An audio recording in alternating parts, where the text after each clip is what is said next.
All I'm imagining for some reason when you talk like that, Dan, is just you in a bathtub full of mustard wearing a bolo tie. Just a bolo tie? I'm not sure why. Just a bolo tie. So you're imagining me naked? No, just from the chest down.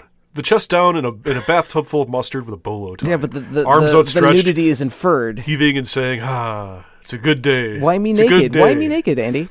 Because I'm just picturing you. You're just like relaxing back, all Maverick style, like Maverick style in a bathtub. You're just like, what a good day for mustard. And then you dip your finger into the mustard and you suck the mustard off, and you're like, I'm delicious. You'd say, I'm delicious.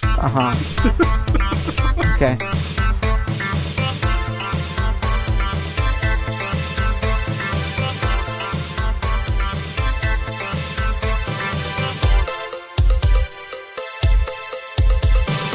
Hey, I'm Joe. I'm Ken. I'm Andrew. And I'm Dan. We're the Rewinders Podcast, rewinding movies to see if they hold up. And this time, we maybe are going to put the nail in the coffin of Jurassic Park. Please, God, it's been months.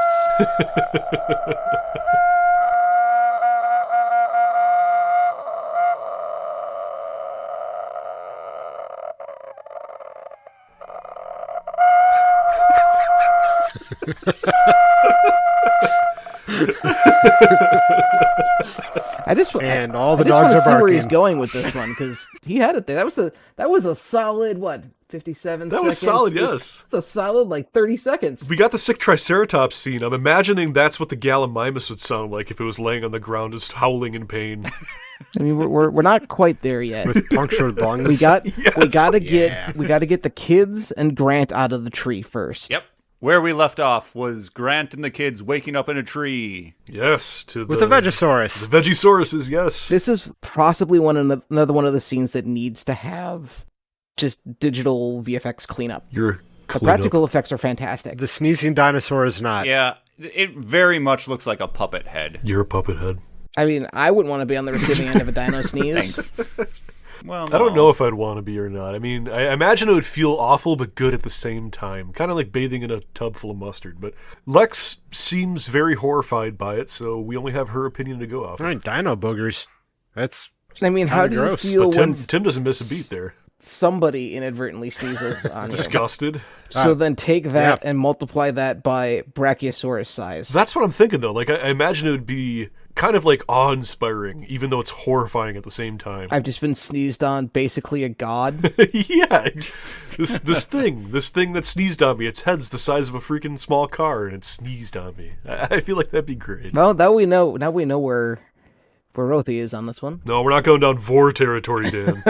Anyways, you said it, not me. I don't see any nostrils on this dinosaur. Oh, they're above. They're right up above his eyes. Yeah, between the eyes. Above and between. Wait, yep, like up on the forehead. Yes. I'm staring at my Brachiosaurus 5 feet away from the table. Now I see him. So Lex got sniped. Okay. Really. It wasn't like a open mouth sneeze. Yeah, I don't know how it just got on her and nobody else. She got snot rocketed. I mean, for the lulz, I guess. She was at the end of the tree. She was reaching out to pet it. The other two already had their fill, and we're letting her have a chance. Yeah. And that begs the difference of what's different. What is that dinosaur allergic to with her that not everyone else? Well, they say it's got a cold, or it looks like it has a cold. Yeah, it's not used to our diseases. It's just going to die real quickly from alien syndrome. See, and this is where all the depression comes in, thinking about the logistics behind this, because in real-world science... You can't just bring something back from the dead after millions of years and expect it to just wander around perfectly fine without getting some sort of illness based off of something very, very small and curable that we have that it's never seen in its life. And the bigger question, too, is the atmosphere was a lot denser back when the dinosaurs were on the planet. Oh, yeah. So there's a lot more oxygen. Yeah, well, something that big would not be able to breathe in the atmosphere we have today. It's not that high up, though. And it wasn't that much denser. It's not a matter of height, it's a matter of size. The only reason that they got so big and why evolution made these things so gigantic is because they had more oxygen, they could get that big. But remember... We still have the frogs. Yes, we do still have the frogs. So maybe they have frog lungs. But also, that begs the question, would you pay more to go see dinosaurs with Bane masks to feed them oxygen? I almost would. Do they roar like Bane? Like, I'd go to that park. I'd probably be creeped out like, what? Okay, they're dinosaurs. That's what's I going on guess. here. Right? Oh, yeah, Why not? Froggos. But then when they get down from the tree, they discover eggs. Yes. They discover that she's a hacker, which is the only reason why she claims needs it. to be sneezed on, so they can have that conversation so that she can say she's a hacker. Not that far yet. Hey, I mean, speaking... Isn't it? I thought that happened right before. I thought that happened before they jumped and found the eggs. Right. That is. I'm mean, getting speaking another from- scene soon in the future. Confused. Right. We're not that far yet, but No, I'm speaking from Pivotal. Speaking from an introvert's point of view. If that happened to me, I probably wouldn't leave the house ever again. I'd just hole up and play on my computer, and I'd never go outside for a couple months at least. For a couple months, yeah. Maybe not permanently, but for Play some for a while. Turok. Yeah, that'd be the closest thing to dinosaurs I'd get to. But yeah, But yeah, I remember so the cat's out of the bag that they're reproducing on their own. exactly. And if I remember correctly, I think in the original screenplays or one of the revisions of the screenplays, they weren't going to have that scene, or it wasn't even in there. So I'm glad they put that in as just a little nod to the fact that the dinosaurs are finding a way to breed based off of what Malcolm said. It's very good. And it's up for debate what the eggs The are. little footprints are cute. They are adorable. It's up for debate what the eggs are, but popular opinion is that they're Velociraptor. Some people have said Gallimimus, but it's pretty widely accepted that they're raptor eggs. But the question always comes, why can't is they be look raptor different? eggs because the raptor egg in the control center was... That's true. The raptors aren't out Oh, yet. but those eggs were not naturally laid. That's what I was going to say. The thing that always comes back to Oh. bite that theory is the fact that the eggs look different. Yep. But the eggs are fertilized ostrich eggs that they're using in the visitor center, whereas these would be natural eggs, which explains the elongated shape. But you just jogged my memory. Technically, the raptors aren't out of the cage yet. The raptors are They're still their in paddock. the paddock.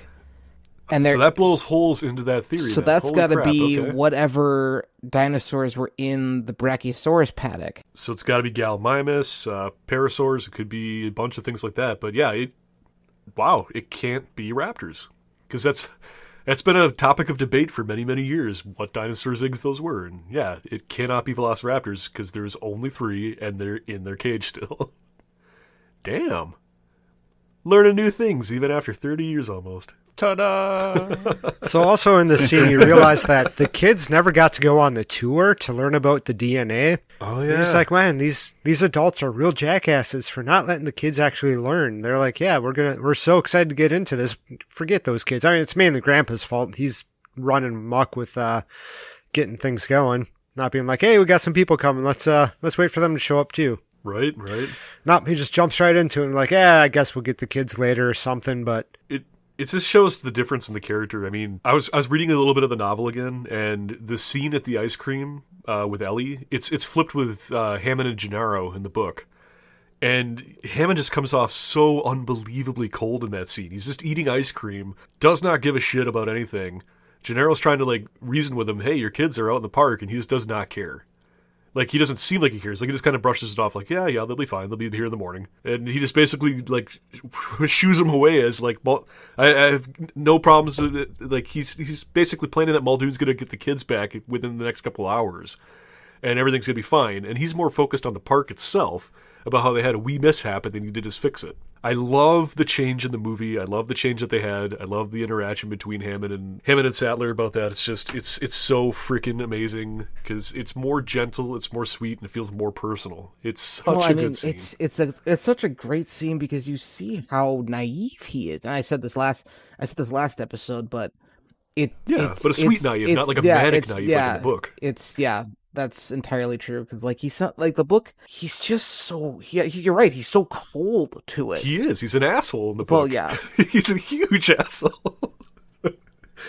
Like in this movie, he actually feels like your grandpa. He's not an old grandpa like with the best intentions. Yeah, you truly feel like this guy had the best intentions and just everything was against him, and he just didn't think beyond delivering smiles, and that's really what it comes down to.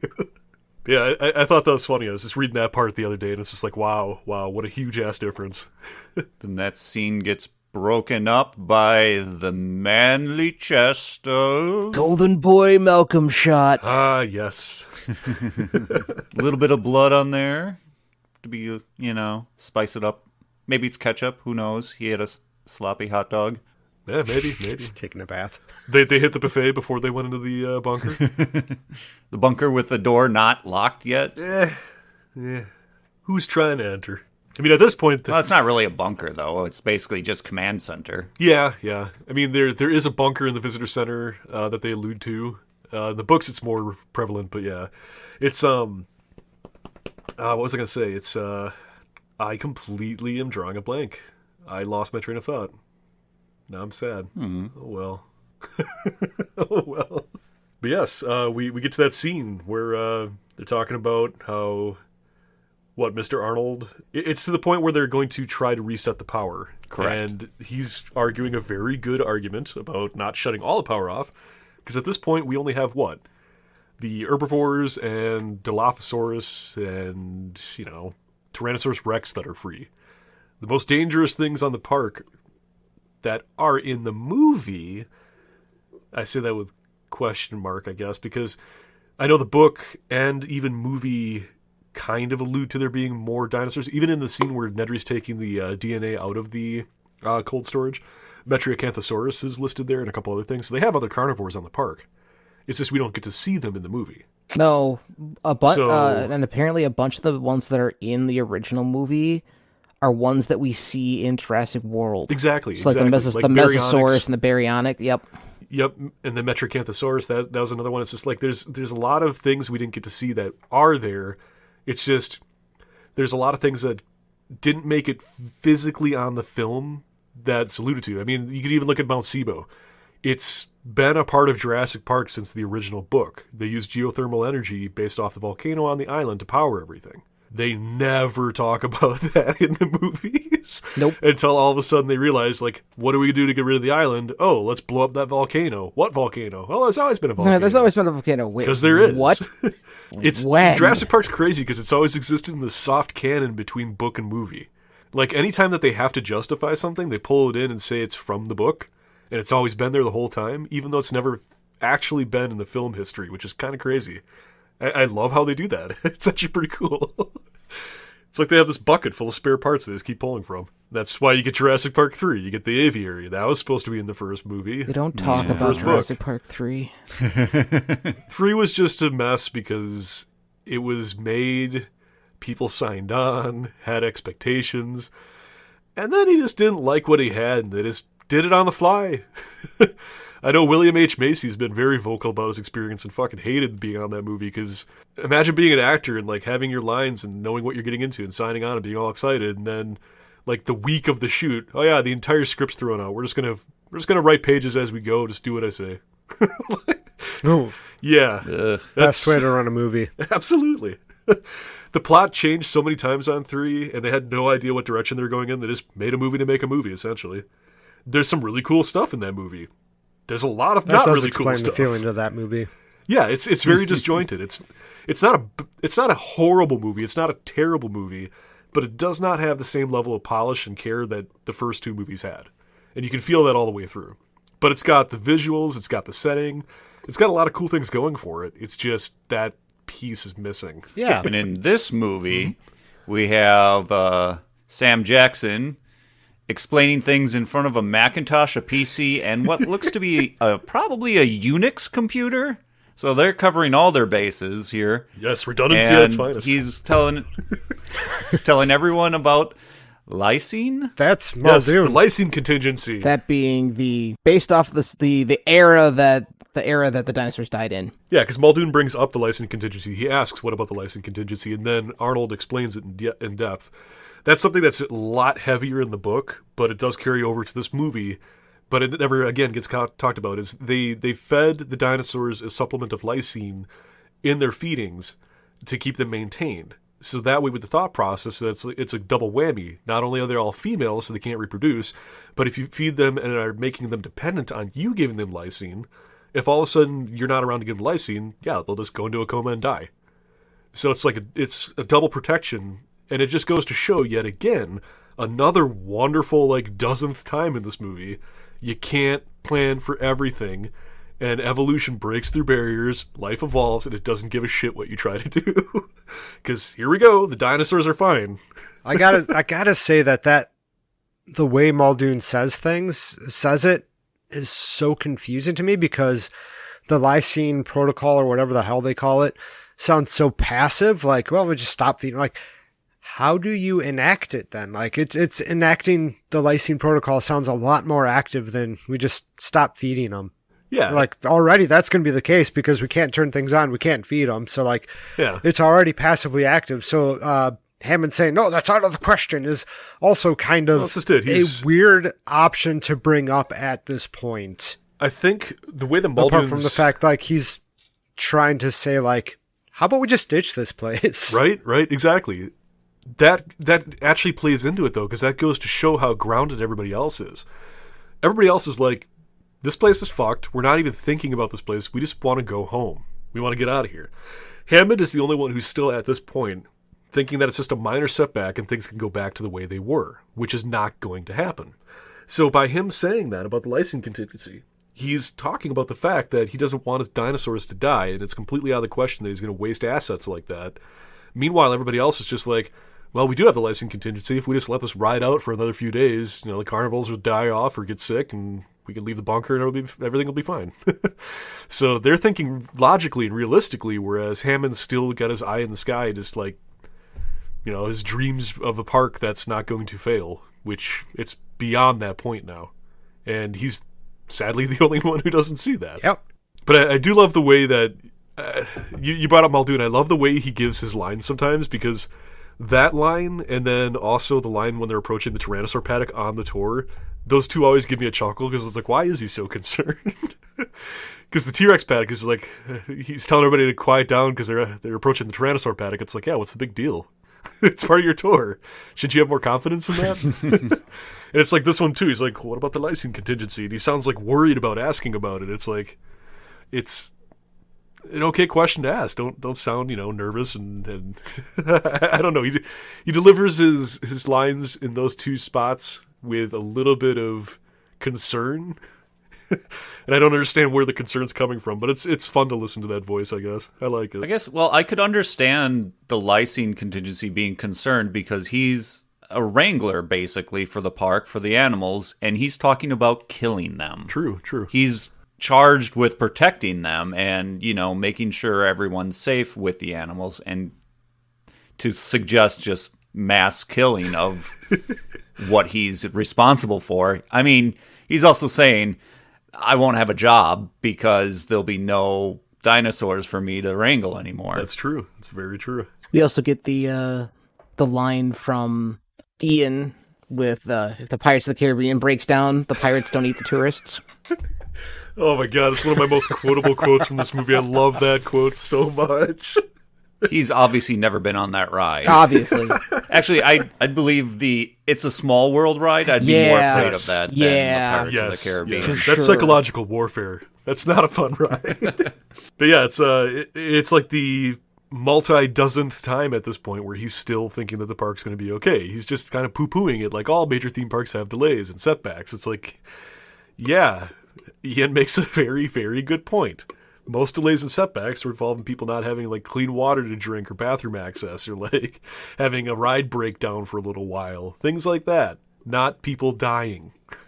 Not dying before the park even gets off its feet. But then speaking of lines, you get another very popular line in this scene. The Ellie? Hold on to your butts. Oh, no, wait. I'm too far ahead.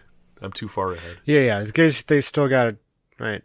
Yeah, they got to shut the system down before they reboot. They got to reboot the system by apparently shutting all the electricity in the area off. Yeah, so we skipped a power cycle. We're not quite Pirates in of the there Caribbean yet. When they're in the bunker. Yep. Yeah, they're in the control room right now before they go to the bunker. Right. They do start talking about. They do bring up we can reboot the whole system, and Sam Jack's like, no, I won't do that. It's never been done yet. Why would I? Mm-hmm. So they can get the phone, so they can call and get out of there. Because the phones are down. And you hold on to your butts. Yep. Hold on to your butts and turn the power off, and you get a little blinky command prompt on one computer screen. And I was going to say, and then you remember suddenly everyone only knows GUI these days, and no one remembers CLI commands, and then you're still fucked. No, because it all came back up. They had golden copies sitting in their BIOS, and they got it. It's good. Right. It's all automated. Yeah, I mean that the dark scene and the lights that come through the window after that are really well done. I love the colors of that section. Yes. The green with the hues of blue and then red. Really, really nice color. Yes. I love the lighting in that scene. It's freaking phenomenal. I love it. That's again where I just get so sad that there's missed opportunities to go back to the control room at any point after this movie and things like that.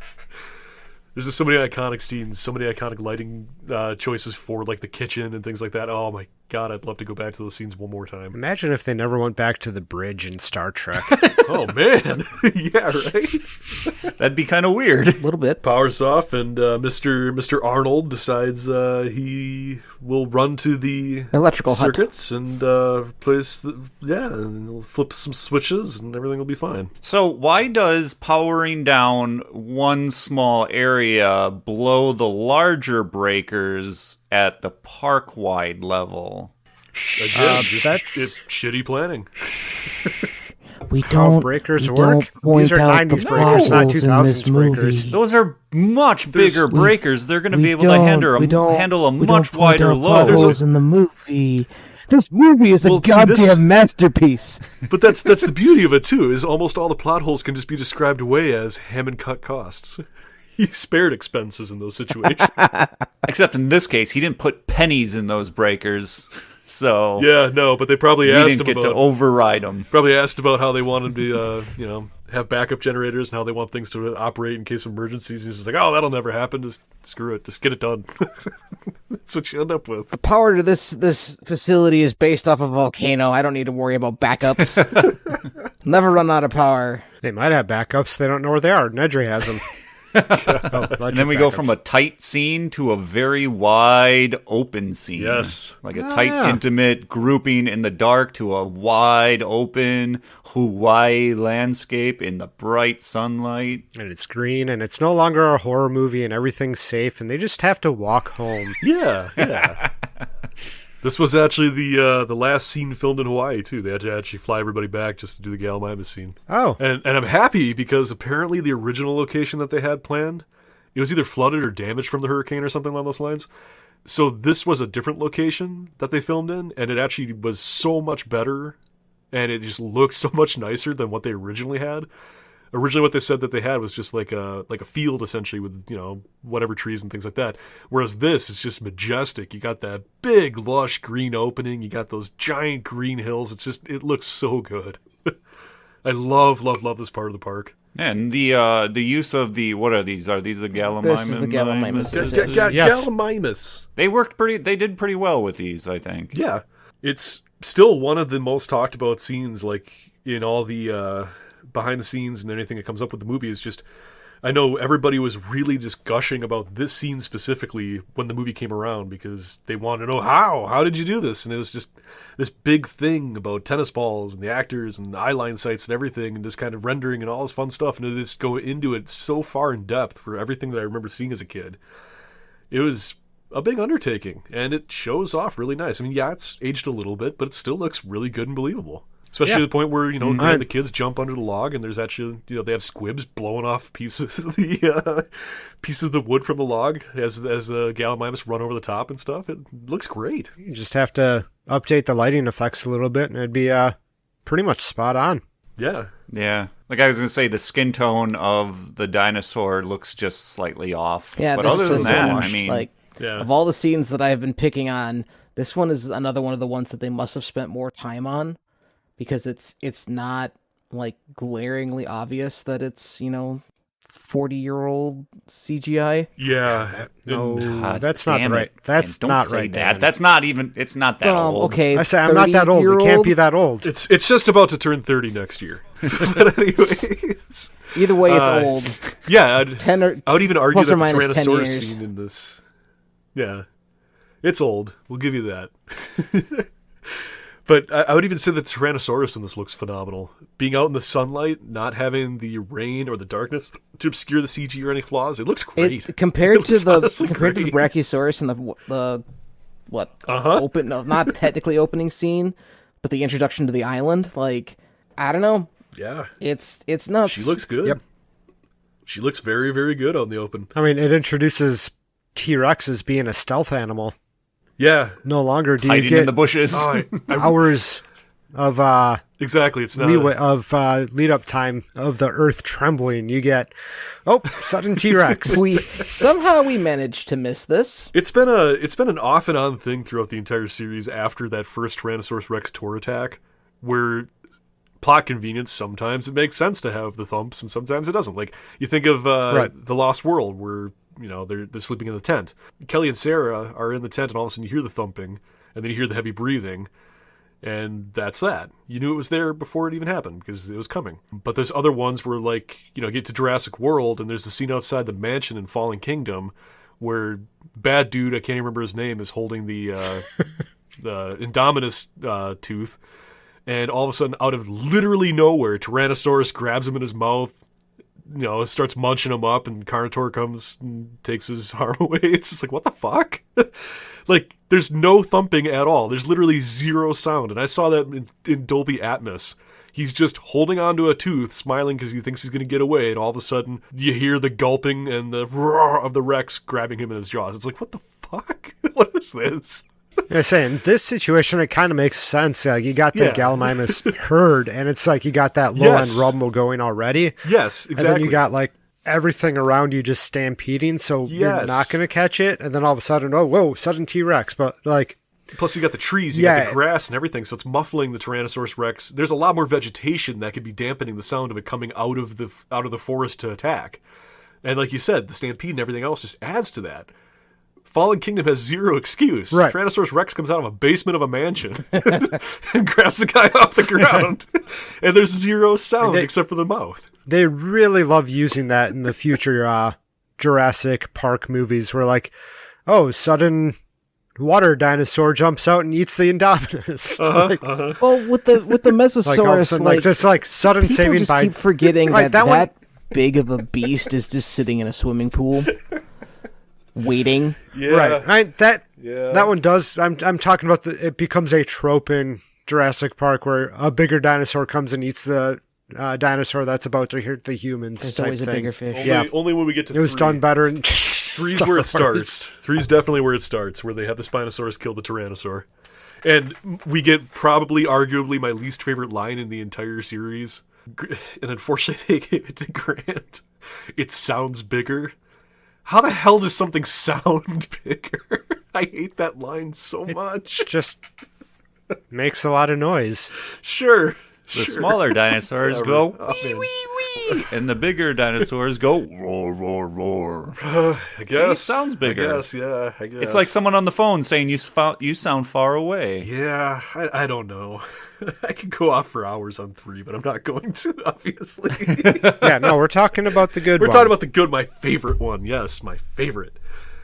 So yeah, stampede scene. The collisions on the 3D are a little off. So if you're watching it for multiple times, you're going to end up seeing that things aren't exactly perfect.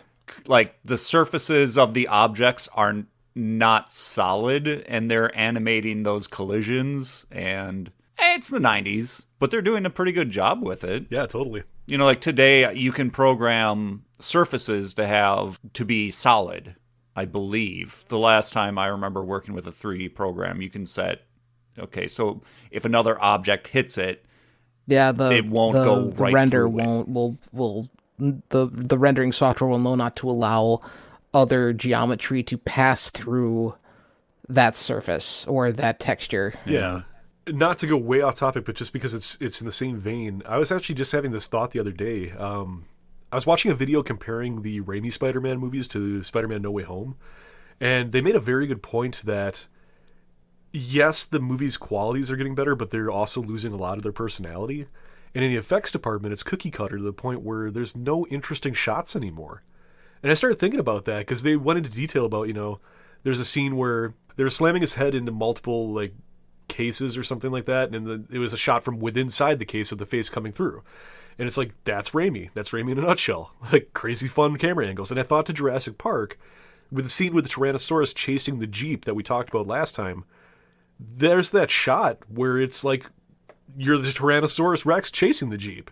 They have that first-person view of being the T-Rex. And that's not in the newer movies. The newer movies are just landscape shots, things happening, throw as much CGI into the screen as humanly possible, and just make it wow. And the camera angles and the camera cuts and just the setup just isn't there. And I hadn't thought about that until I read that, but coming back to this movie, there's a lot of shots specifically that just you don't see anymore. I guess I took it for granted. Would they still have their wow factor if you kept on using those kind of shots? No, but that's just it. Like, every director had a different flair. Raimi's very popular for the stuff he does. Spielberg has some things here and there every once in a while. It's like the kids inside the Explorer, with them being stuck under the bubble, with the Tyrannosaurus head coming down, but then cutting to the outside and having the Tyrannosaurus head going down into the bubble. You get both views right away. I feel like in a modern movie, in a modern take of that, they wouldn't even have anything cool like that. They just have like a Tyrannosaurus Rex CGI model trashing a car and flipping it over. With 200 cuts. Yeah, with 200 cuts, but none of them would be inside from the kid's point of view or anything like that. It's just missing. And that's just, it's fortune telling. I can't say for sure what directors would do with what licenses they had and the creative control that they have, but I've noticed that after reading that, and it kind of makes me sad because I saw a few scenes in this movie that stick out to me that feel that way, and digital effects now have just made kind of movie going, I dare to say, lazy. Let's just film what you can because everybody's in front of a green screen and just throw a bunch of crap in there. Yeah, it looks great, but at what cost? $100 million, I think it is. yeah. At a minimum. Yeah, you got it. Ugh. 100 million is nothing anymore. Well, it is something, especially to me. You know what I could do with 100 million? Well, probably retire, maybe. Yeah. I could afford healthcare. I can't remember what I read about this. I think it was in the visual history book, but they were having a hard time, I guess, trying to have Grant say a line for this scene too. I guess originally his line was just something, generic, like he mumbled "oh shit" when they started running towards them, and then he grabbed the kids and they ran. I want to say it was Phil Tippett, but I'm not entirely sure, but somebody suggested they're flocking this way and it stuck. So I'm so happy that got in here. Because it's just such a great thing. Oh yeah, Timmy's saying that? That was so good. Yeah, they're just in awe. They're awestruck at the Gallimimus stampede. And it's, just he's the one realizing, yeah, we're kind of in danger. We're in trouble. I need to, be an adult. I have children with me. Shit. Yeah, he's caught up because at this, that's exactly it. Outside of the Triceratops, this is the first time that Grant's really had a chance to sit back and enjoy the majesty. We actually get to see Grant be nerdy. Yeah, he's actually enjoying something he spent his life looking into and finally getting to see it up close and personal.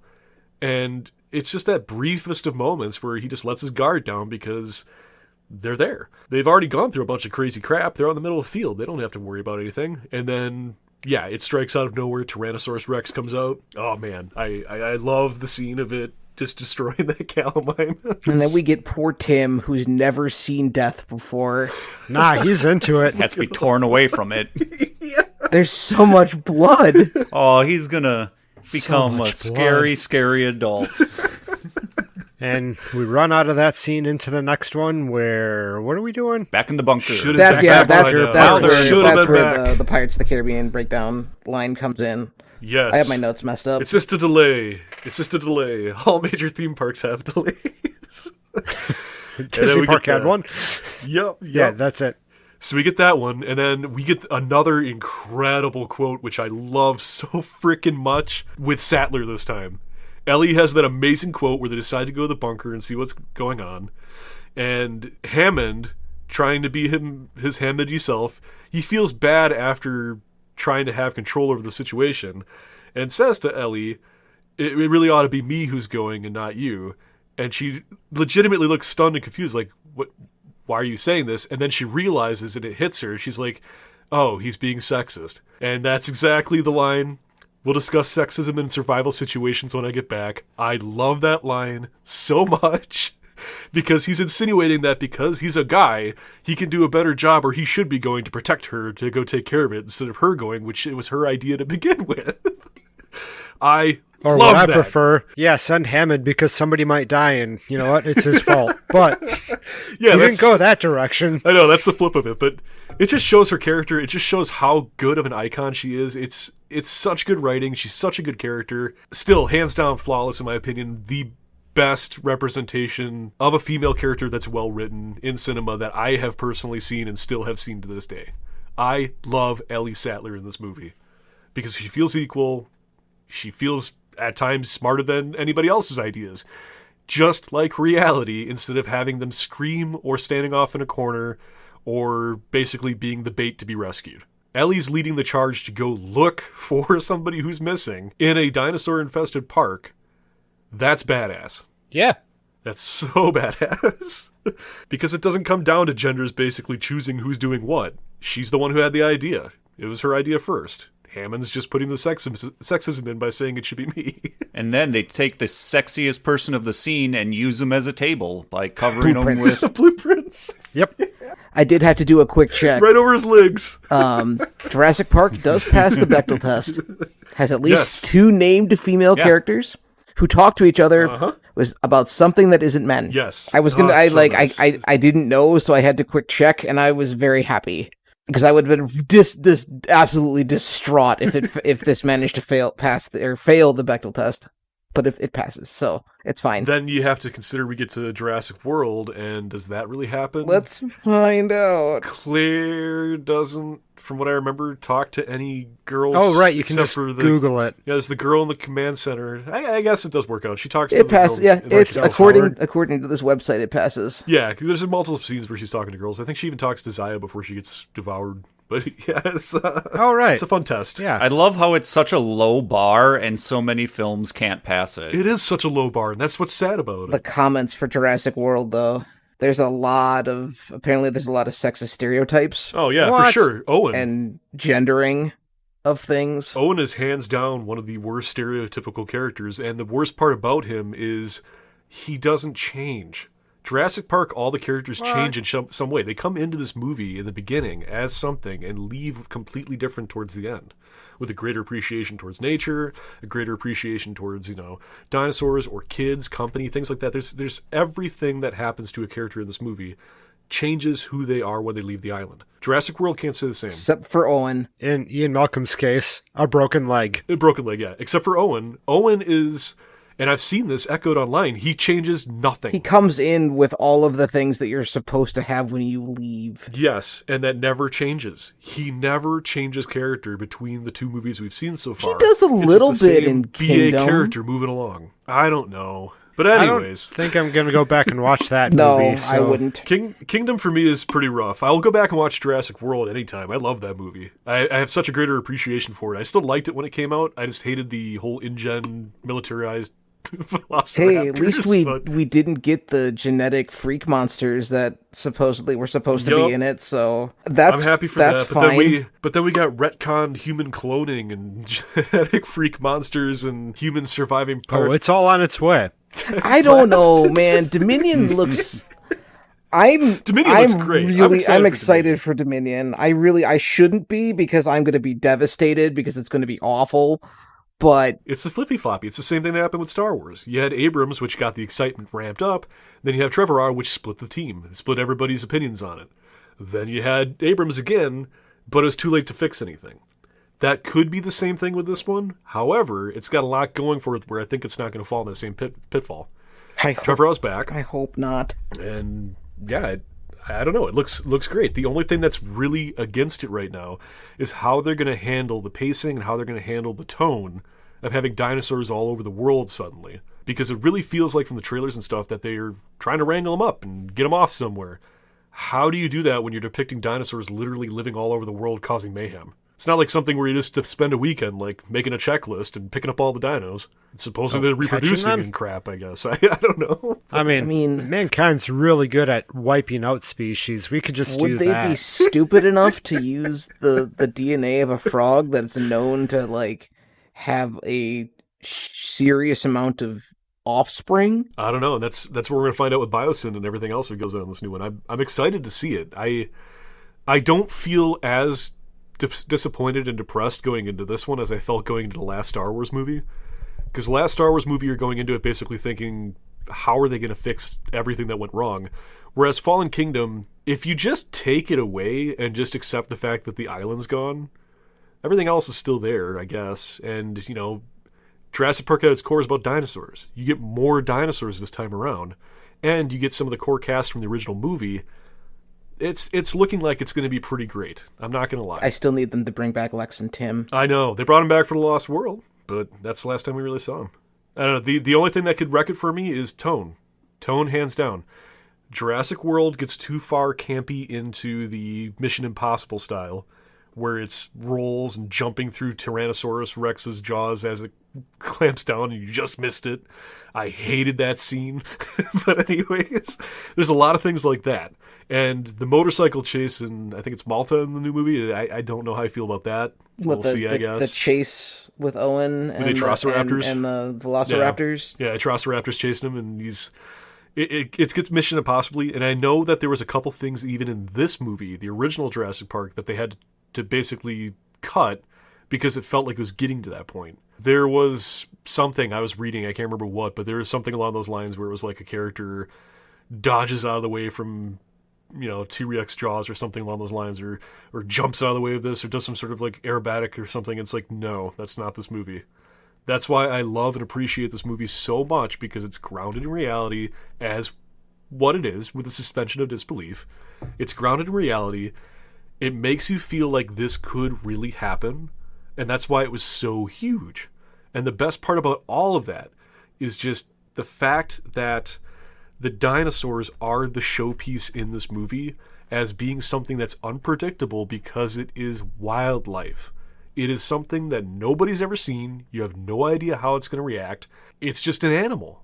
It could try to kill you or it could try to be your friend. Meanwhile, the Jurassic World movies really kind of lose that sense and that focus. And the dinosaurs aren't even really all that scary anymore because there's so many scenes where, like you guys said, bigger dinosaur comes and saves the day, or this one comes and does that, and we're friends with a velociraptor now.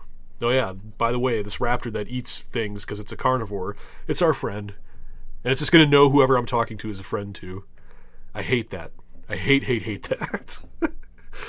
But again, that's why this movie is so special to me. It's before all that got kind of blurred lines and silly. Are you sure it's not special because of the wired headset that Ellie wears when she's going to go to the bunker next? Oh yes, that headset and that flashlight. And I've always wanted to get those walkie-talkies. Those talkies look amazing. They have some range, and they are clearly really good at making the connections of talking. The fact that we can, use them to talk through, a cement bunker. Yes. Yeah. With little to no loss in audio quality. Hey, sparing no expense. All the wrong things. Yup. Let's spend it all on walkie-talkies instead of motes and motion sensors. So the thing that I have with the electrical hut scene is that this scene begins a gimmick that all of the Jurassic Park movies have had since, and that Jurassic Park, in any of its iterations, has had at least one unnecessary death. Yeah. Jurassic Park has two. I don't mind it. With Arnold and Muldoon. Arnold might not be dead. Arnold might not be dead. Sam said that. That is true. Arnold might not be dead. It is inferred that he is dead. I don't know how he would have gotten off the island afterwards with an arm missing. Yeah, it's pretty obvious he's dead. Yeah. But we can still hold out a sliver of hope. What I don't care for is how Muldoon basically gets taken down. Because earlier in the movie, he talks about how the Velociraptor hunts. Because we see the cage has been tore open and the Velociraptors got out. Okay, so now we know who the bad guys for the scene are. It's the Velociraptors. Mm-hmm. So Muldoon sees a single one by itself and he's like, I got this. Uh-huh. Well, dude, you told us scenes ago that they use tactics and they distract. Where they come from the side. Yeah. Yep. And even beyond that, he's knowingly. Even beyond that, he's this world-renowned, safari expert. He's been in this profession his entire life. even beyond dinosaurs, he knows how pack animals and how hunters work. So this scene does irk me. It's a great scene, not gonna lie. It's got great lines and everything, but it does irk me because Book Muldoon, he's got such a win on movie Muldoon. However, let's back this up a little bit, and let's say, for argument's sake, that perhaps he knew that this was the case, and that he was gonna go and distract the velociraptors, give them something to do so Ellie could go do what she he sacrifices himself. I don't know if I like that. Why? Yeah. That's something he would do. I mean, he would totally do, I guess. I just never thought of it that way. He purposely gives them like the exact target that they want to hunt. The one that's been looking at them through the steel cages for all this time. Yeah. Yelling shoot her and things like that. They recognize him. But then again, he did say clever girl. Yeah. Now, there's an interesting... I don't know if we're that far yet, but... Not yet, but there is an interesting take on this, too. Fans been kind of split between whether or not he would have stood a better chance had he grabbed one of the M16s instead of the Spaz 12 gauge. Because in the cabinet, when he's opening up to grab weapons, he grabs the Spaz 12 gauge, which, again, favorite shotgun, so iconic. This movie really, really put it on a pedestal. There were M16s on the right-hand side of the cabinet. And just trying to think about it, it's like... I don't think it would matter. Faster, I don't know, faster fire rate and a shorter stock so it could potentially move quicker. I feel like the stock is really what kind of killed him in this, with the folding stock on the Spaz. Because there's no way he could have turned it that fast. Well, also at the beginning of the movie, they were shooting the Velociraptor with machine guns, and they had to unload on just one, and it was still kicking. So the bullet caliber for the M16, let alone its inability to work in extreme environments, would be two factors that I think would be against the M16 and have me choose the shotgun, which if it's shooting slugs... But we don't know. Hell yeah, I'm gonna because put of a the scene hole that's through coming it. up. We don't know what kind of bullets are in these shotguns. We don't know. I know. But based off of that logic, I would agree with you. I would grab the Spaz 12 gauge any day with slugs to go hunting something like a velociraptor out in the woods. Yeah, you get a little bit more forgiveness. You don't necessarily have to have it pointed exactly where you need it to. Yeah. And it's going to do a lot more damage. However, at the distance he was at, he might have been better off trying to use a M16, trying to keep his distance and taking him out before putting himself into harm's way. Yeah. M16, you can drop something from 500 yards. The shoddy, even with slugs, you got to be within 100 yards. But we're jumping ahead. Ellie's just jumping over a log and everything. She actually did all that herself, which is impressive because she was a runner. She's on track or something as she was growing up. So she's a runner. She did all that. She did the run and the jumps over the log and all that good stuff. Oh, heck yeah. Yeah. So she gets into the bunker the maintenance shed, starts going down. We get the funny back and forth between Malcolm and Hammond about being able to read a blueprint correctly. Hammond's so flustered about him thinking that he can't read a schematic.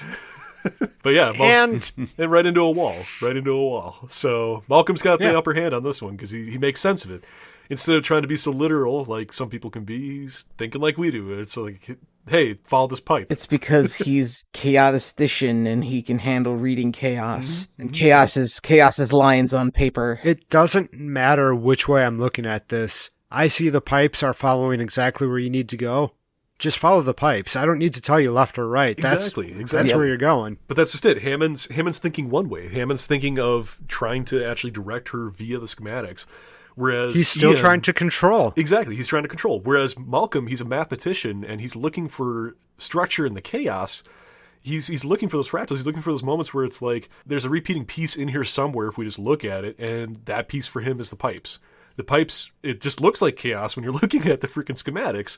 But he sees the pipes as the underlying factor where it's just like if you follow that, it makes sense. And that's exactly what his character does. I love that about his character. I love that piece coming together, and it leads Ellie right to the switches, which is... And it's a lot simpler, like, hey, you see some pipes? You have to follow those versus, all right, this left, one you need right. to take a right. No, the other right. I love that. So yeah, we get to those switches, and it's a good time. It's a good time. She sees the generator. I surely enjoy those switches. You got to prime them because the amount of electricity it's going to... Actually, no. The priming it is actually like a spring, and you're really tensioning the spring so that way the switchover can happen fast enough to not cause an arc. Yeah, I did. I had to look it up. I was like, why is she priming it's a real system. I just never knew why. That's awesome. It's neat. And you gotta have that electricity running through those breakers fast if you're gonna fry a little boy. So yes, we get back to this scene with the perimeter fence that we discussed in great detail, Dan. Still the T-Rex panic, damn it. But ironically, it's a scene towards the end of the film, but like I said, I think last time, this was the very first scene shot. Can you imagine that, after all we've been through and all we talked about and all the character development and everything, that this was literally the first thing that they rolled film on? Like, that's pretty nuts. First shot in Hawaii. It's so intense. Yeah, it is. You just get your characters all muddied up and put them on a fence, and there you go. First day of shooting Hawaii. You almost feel like it would be better to do it after a few days so they can actually be like, tired and know what they're doing, and then be like, oh my god, this is... Yeah.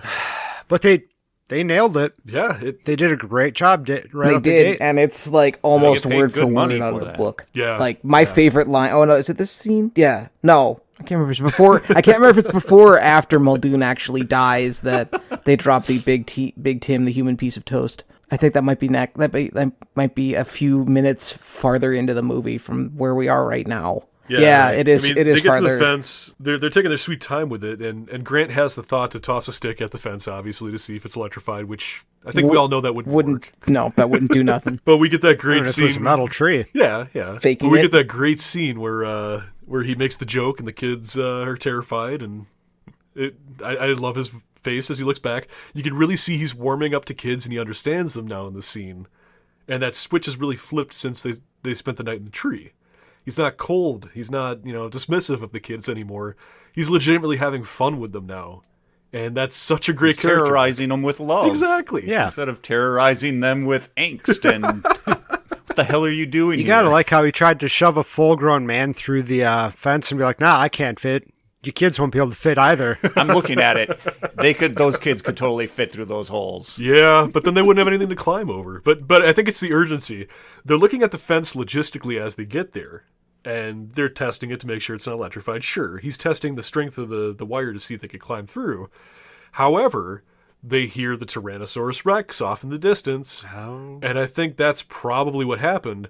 They're not going to think logically after hearing that. They're going to be like, oh shit, not again. And then just start climbing over the fence like rats just because it's like this thing's coming after us again. To get past this obstacle is to go over it. Yeah, because nobody wants to think about trying to climb through the fence and getting stuck while the Rex comes out of the woods and sees you or something like that. So they just instinctively jump the fence and start climbing. And then meanwhile, we got all the power being turned back on. Yep, switch by switch, things are happening. And then we get a little quip from Lex and Tim about respect at the top of the fence. I've used that quote so many times in my life. Anytime anybody ever asks me, what do I get? I just always reply with respect. and it's like maybe like 2 out of 10 times people will understand what it's from, but it just makes me giddy. It makes me so happy. Yeah, we got Tim scared to come down because, it's a high up fence and he was already in a tree and he's already got trauma from that. So that's fair. Yeah, he doesn't want to come down because it's scary to go over the top of the fence. And, he's almost there. They make a deal with him to jump on the count of 3 and Grant would catch him. But he never gets the chance to because Ellie flips that perimeter fence switch right on the count of 3, sending him flying. Which is a cool scene. Perimeter fence, not T-Rex paddock fence. Still a T-Rex paddock fence. They never show the perimeter fence thing lighting up. The T-Rex thing lights up. I think they're probably all connected somehow. It's a time logistics thing, damn it.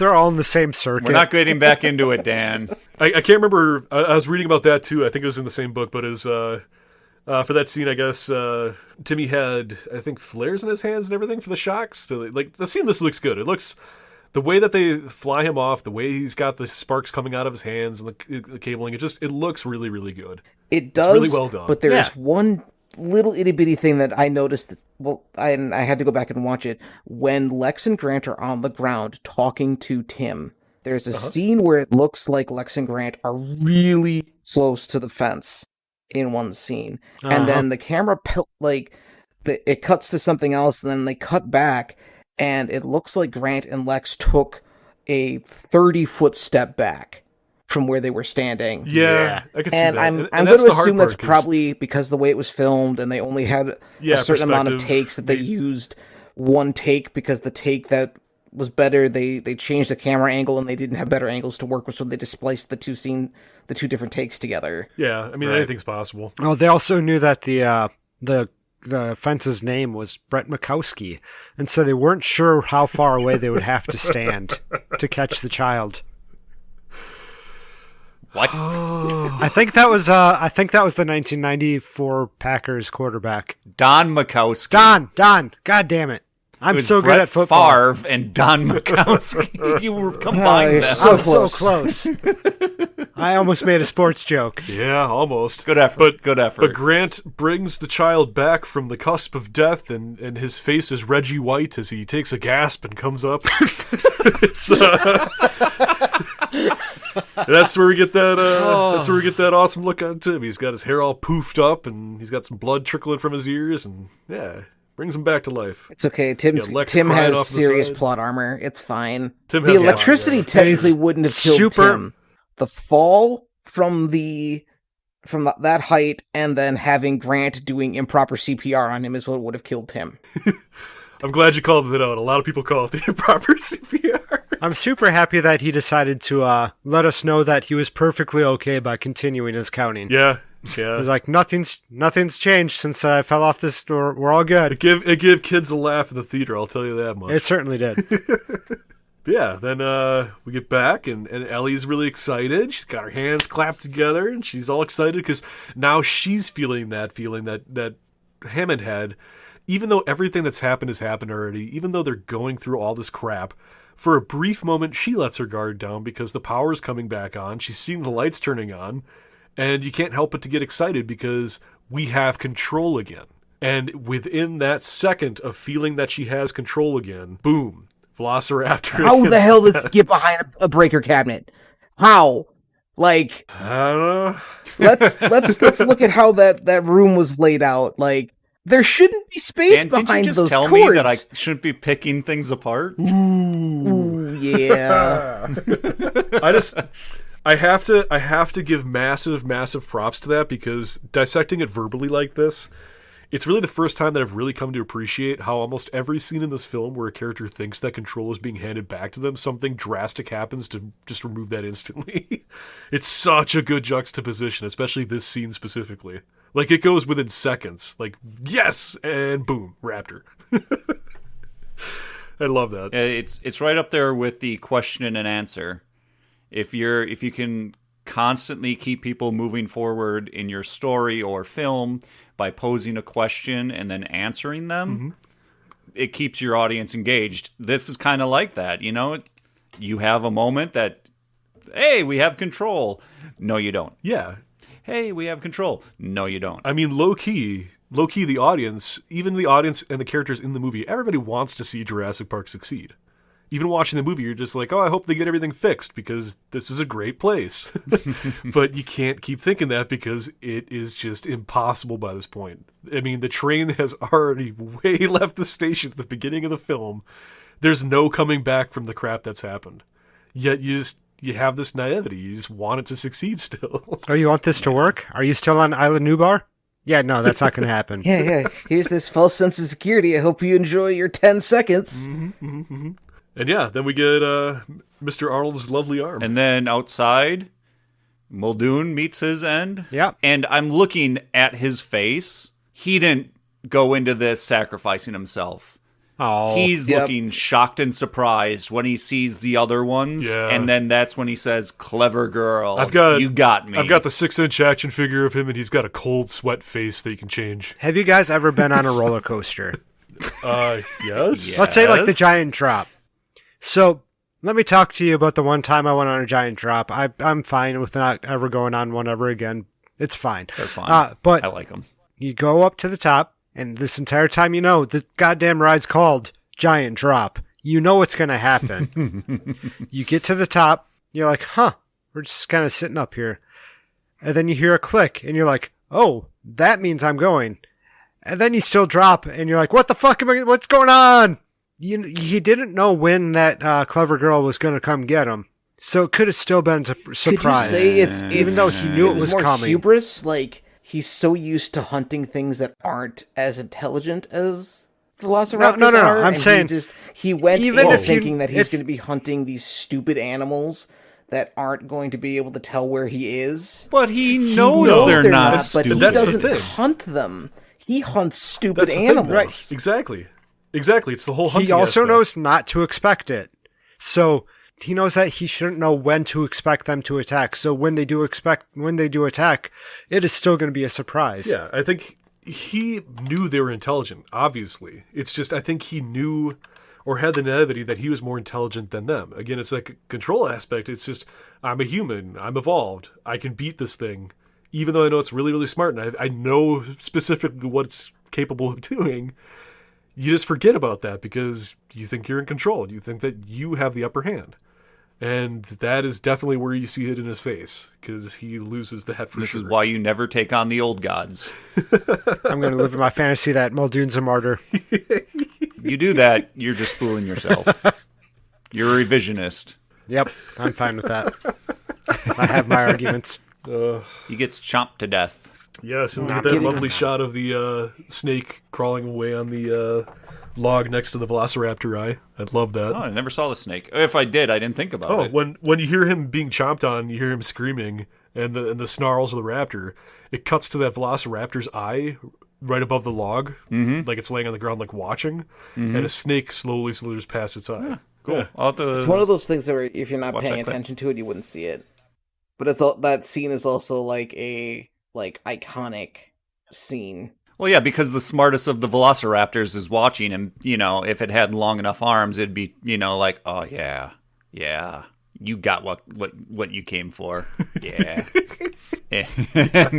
Exactly. It's just one of those cool scenes where you have, something prehistoric with something modern just kind of meshing in the same scene. I love that. I love watching that snake just kind of go past. And you could argue snakes are prehistoric too, but we're not talking like Titanoboa here. We're talking about just a typical jungle snake. And then we get back to the visitor center. Yeah. And all that wasted and you food. Get your line. Indeed. You get your line. Get your lime? Line. Yeah, lime Big jello. Big Tim, the human piece of toast. Yep. It's in the book. It's in the movie. I'm happy. And then, you get greeted to this wonderful spread. You got all these amazing desserts laid out. So much food for however many people were there. I mean, I guess maybe the rest of the island is also supposed to eat, but no one's on the island. They sent everybody home because of the hurricane, which came and went very fast.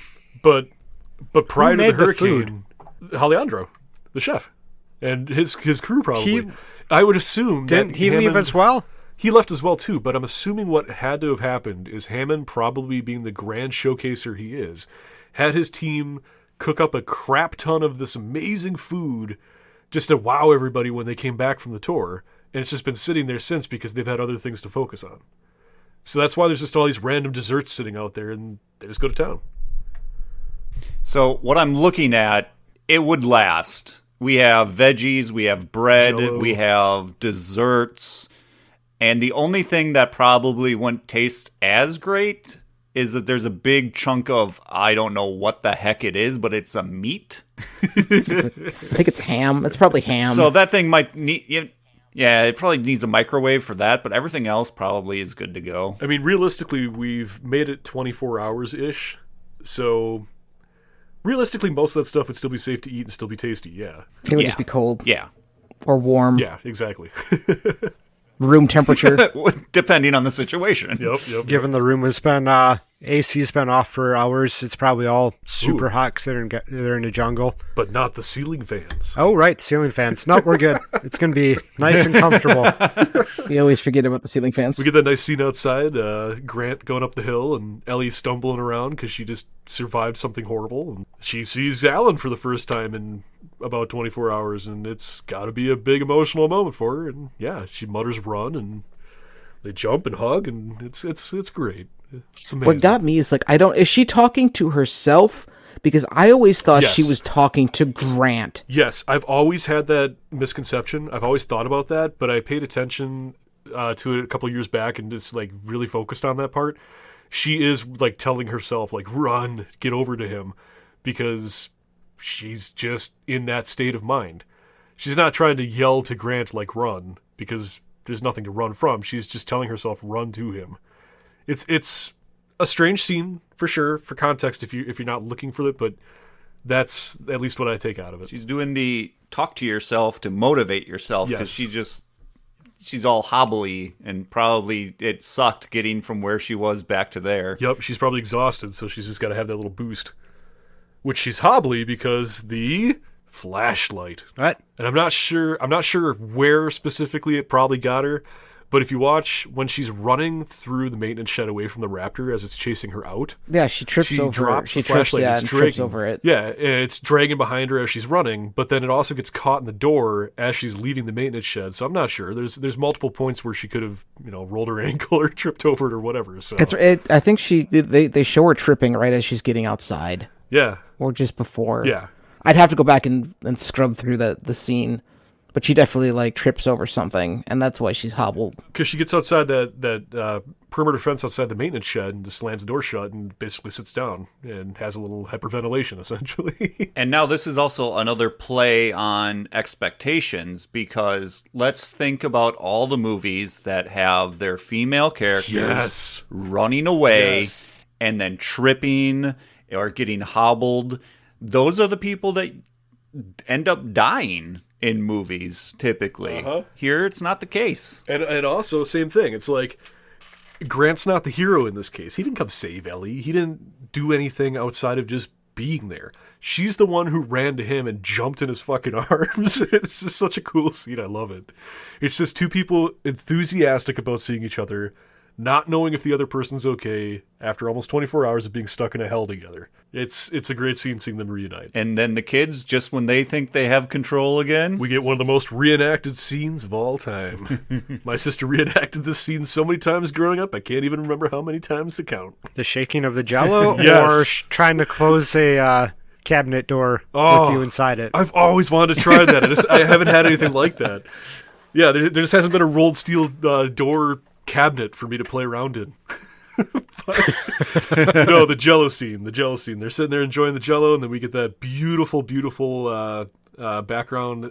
The silhouette of the Velociraptor in the image of the Velociraptor that's painted on the glass in front of it. That big glass mosaic, that whatever it is, it's so well done. And yeah, you get the Velociraptor shadow through there. It's such a good scene. Kids go tearing off because, it's a raptor, after jiggling the Jell-O on the spoon to let you know there's a problem. There's two early warning signs in this movie that you could attribute to dinosaurs, and that's cups with water and Jell-O on a spoon. If either of those start shaking, you better run. The movie calls the noise what the Velociraptor is making as purring. Aww. They make it sound so nice. That's adorable. But like a kitty, it's a trap. Exactly. Yeah, his kids bolt into the kitchen, flip down all the lights, and get behind one of the counters there, and we get yet another wonderful scene. We get a little bit of a cutback after they realize what's at the door, and Lex makes the comment that it's a Velociraptor. Then we get that amazing comment about the doors and whether or not the dinosaurs are self-contained. And we get that beautiful, beautiful comment of we don't have to worry about figure out how to open doors. Velociraptors unless they figure out how to open a door. Yep. Cut to them opening the damn door. Oh, dramatic irony. And they spared no expense on They didn't put in turning knobs. If they would have put in turning knobs, they would have been fine. Had to be handled. True. They put in flippy something knobs. that would require opposable thumbs. There's a reason why humans are apex predators. It's just the fact that we can grab things with our hands. It's just funny. This movie kicked off that style of doorknob for me for like a good 20 years. I only wanted that style because I was obsessed with it. I never had those kinds growing up as a kid. We always had doorknobs. We never actually had those handles. Door handles. And I always wanted them just so I could pretend to be a Velociraptor opening one. So, you know, every time I open one at, let's say, work, where they're very abundant, I always make sure to immediately throw out 3 digits and pull down on it. It's just... Well, now you can bring your 3D Raptor claw. Yeah, yeah. It's just something so ingrained in my personality and so ingrained in my childhood and everything that I can't not do it. It happens every single time I open a door. Love these raptors. And I love just that scene between the two as they open the door. You know, the one calls, it's got that horrifying sound, the other one comes in, and right away displays dominance by nipping at the neck of the other one.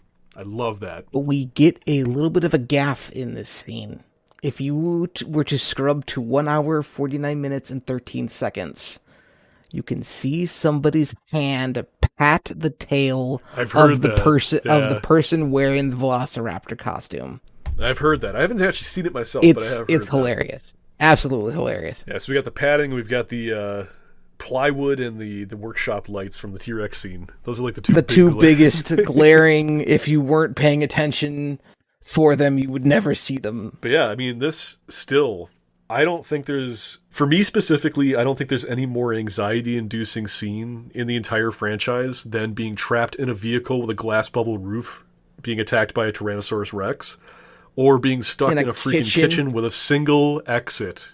Yeah, with 2 of the most intelligent things that ever walked on the face of the earth. That's some scary crap. The kitchen scene is just another one of those scenes where everybody's breaths left them. I remember very vividly in the theater how it was just dead silence, gasps. Yeah, it's so well done. You got the horror music little bits to it. John Williams knocked it out of the park with that, and it's just this beautiful, beautiful scene of the raptors hunting the kids in the kitchen. And that spoon would not have fallen like that. That was obviously rigged. Yeah. Rigged spoon. It was rigged spoon. We should start a rigged spoon hashtag and get this thing rolling. Yeah, no, I agree. Fake news. It wouldn't have just fallen. Rigged spoon. Yeah. Well, I mean, we don't have any kind of reference as to what would happen to a kitchen counter, an industrial kitchen counter, when something that heavy jumped on top of it and started moving around. Like, would the structural integrity of the counter itself, because it's all steel pipes and aluminum. Yeah. In reality, he would have crushed those tables in there. Big deal. Whatever. Which I have to say, I'm very, very, very excited about on the toy lines here for Jurassic Park. One character that they have never made a figure of in the entire history of the Jurassic Park toy lines is Lex. Wait, really? They finally brought out... Really? Even with the 6-inch figures, the Legacy Collection and the Amber Collection, everything that's come out, they've never made Lex. They didn't even get to make Tim with the Amber Collection before they canceled it, but they made figures that had never been made before. So we got a figure of, Ray Arnold for the first time ever. We got John Hammond for the very first time ever, because they never made a John Hammond figure until the last few years. Okay. I mean, that's weird. That's big, shocking. Right? They've been going one by one, making all of the characters that were missing from my childhood that I had to use fill-in action figures for. And yeah, now we have Hammond. We obviously have Ray Arnold in a bunch of different scales and things like that. The other big one for me is Lex. Lex has never been made. There was a Tim figure in the original sets. There's Tim in all this new stuff. Lex literally has never had a character. However, they finally announced and have pictures of the Raptor Kitchen playset, and it comes with another figure of Lex and Tim. And Tim's all muddied up, and it comes with freaking Lex. So for the very first time in my entire 33-year life, I can freaking play the Jurassic Park scene and reenact it with my freaking Explorers and my T-Rex and Lex and Tim inside. I'm so excited. Oh. Do they have it for the Oculus? There is a game for Oculus. There it's is Jurassic one, World, yeah. But it's cel-shaded. It doesn't do anything to ruin the feeling of it. It's got the same feeling as Alien Isolation, where the raptors in the game and whatever else in the game have really, really good AI. And you're basically wandering around a decrepit park, stealing away in like closets or under tables and crap as velociraptors come in through rooms and look for you. It's scary. It's very terrifying, and it's very difficult. So yeah, it's a pretty good game. I bet. I love it. Raptors are smart, I hear. Yeah, they can be, unless you put them in the Ice Age like these kids did. So yeah, we get to that we get to that scene where Ellie's trying to pull down that rolling steel door, but surprise, it's a reflection. But that doesn't do anything to not have all of our buttholes, tighten up for a second there as she's about to get eaten. And then she narrowly steals away after the raptor slams its head into the door, and we get that scene with Tim. He spots the freezer with the door open, unbeknownst to him from his grandpa.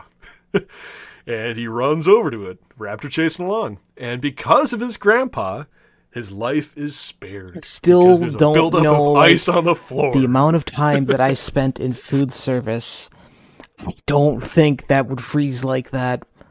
Those walk-in freezers are cold, but I don't think it would freeze like that. Well, it was like water. It was like watery ice. It was really wet. But it's... I mean, I guess those are floors are this slippery, but it looks like ice. It doesn't matter. Well, there are some chunks of ice, yes, but who knows where the ice could have come from? Bags could have been built up on the walls. It doesn't matter. But condensation. They're in a jungle. Yeah, and the power's been on for, let's say, an hour at this point, maybe 2 hours when it gets to this point. It's not a little time to freeze. My expectations are set for that to ice like that to form if the freezer has been on for even that long, because walk-in freezers, it's a really good freezer. Walk-in freezers are cold, but you don't get ice like that. Like, they keep things... Yeah. I'm surprised you're staking your flag on that moment and not the following moment where two children are holding back a velociraptor. A velociraptor that was able to pick up a human man at the beginning of the movie. Oh, shoot. That's way more ridiculous than the water and ice. Shit. No. Again, Hammond spared no expense on this freezer. Yeah. It really works. Top of the line, where it doesn't matter. We get to the point, this is my sister's favorite scene in this movie, and she asked to rewind it so many times growing up. We get to the scene where Tim's coming out, he's struggling with the door, and you have Lex just randomly run by doing a full-on scream with her arms outstretched. Yeah. It's such a good scene. I don't know why. I love it. It's just so silly. But then, you just jump back to them, putting the pin in the door, and haha, screw you, Raptor. And then they casually make their way across the dining room and go, there's one back there. Yep. And now we've got the core cast reunited again. The adults. No urgency that there is a creature that can murder them all in seconds, and they have nothing to combat it. Oh no, Grant's got the shotgun at that point. He's holding his past 12 gauge. Does Grant really know how to use that gun? Doesn't matter. You point it at what you want to shoot, and you pull the trigger. And if there's shells inside, ta-da! Yay. And if it doesn't fire, you got to figure out where the safety is. Good luck, because you're not going to have enough time for that. And then he gets the world's most unluckiest thing happen to him, firing a shotgun and getting stovepiped. So I'm not exactly familiar with that term, but I know of all the bad things that can happen to somebody when they're firing a shotgun, because he manages to get a shell wedged in the breech for the shotgun. Okay. See, I would think that the way he was holding it, that would be the more problematic thing, in that he's holding it forward and he's not settling it into his shoulder. It would just kick back into his chest. So he's going to end up it's not going to be a good thing either way. Well, same thing. It's also semi-automatic, so I mean, there's no pumping involved, so he can just hold it. And that's why I said. That's why I said he's super unlucky that he managed something. The timing with the breach just happening to fail and getting the shell stuck in it. We get to the control room and they go to close the door, and Grant looks over, looks back up, and Raptor in the window. And no locks on the door. Exactly. He gets to see this. He gets to see with his own eyes the thing that Ellie was just commenting on coming to life in front of him. But yeah, this whole scene, they're trying to get the computer system back online because, Lex realizes it's a Unix system and she knows Unix. It's a Unix system. Another great line. I hate that. She hops down, line. starts playing around with this amazing. Me. I love that line. I love it. And then you get this amazing GUI that still to this day doesn't exist. Yep. She starts looking around at buildings and everything. Meanwhile, you've got the adults fighting for their lives, trying to keep a door shut on a velociraptor. And here's the kicker. They should have let the kids shut the door the kids on the tough. velociraptor. Okay, I will put my 2 cents in and say that the floor's not slippery. Maybe that's what they have in this scene, because the raptor was on icy water trying to open a door. That's the only thing I can think of. This raptor's got concrete. I mean, it's got some purchase for sure. And then we get Lex's like weird hand like mousing positioning. Yes. She holds that mouse so weird. Why? Because it was 90s. She doesn't know. Is she left-handed? That's No, the way she's gripping the mouse she's got just the tips of her fingers on top of the mouse, and she's just like, it's just. Hey, she's the hacker. You're not. It has bothered me since I saw the movie for the first time. It has always bothered me, and it will bother me to the day that I die. Again, that's a big hill to die on. It's not a hill. It just bothers me that she's mousing so weirdly. Well, what bothers me the most in this scene, and it still bothers me to this day, is you got Ellie. She's helping Grant. She's desperately trying to get to the shotgun with her foot, but she can't get it unless she moves. What the hell's Timmy doing? He's standing behind his sister, slapping his hands on a chair and just doing the telling her to go thing. Go faster, go faster. Get the freaking shotgun to the adults. Do something. Yeah. Sure, Ellie's not doing much in this scene, trying to help him on the part of the door where she's pushing. There's not really going to be much benefit to her pushing there. So she probably could have gotten it, but Tim definitely could have gotten it. Uh-huh. And then pulled down the back stock and was like, let the door open. And then just fire into the... Right. The thing that I like is that the computer program, it has to have that dumb GUI. Doesn't make sense in reality, but for a movie... I mean, look at the cool-ass GUIs we've gotten up to this point, though. I mean, the Jurassic Park computer system is badass. I love the scene where the park goes offline. You got the and all the flashes and stuff like that. I love the compound layout and all that stuff. I love the vehicle tracking on it. So we know where the money went for Nedry. He is GUI heavy. So it makes sense that there's this crazy ass amazing GUI because he is very driven to make the coolest, most futuristic GUIs he can. With only 2 million lines of code.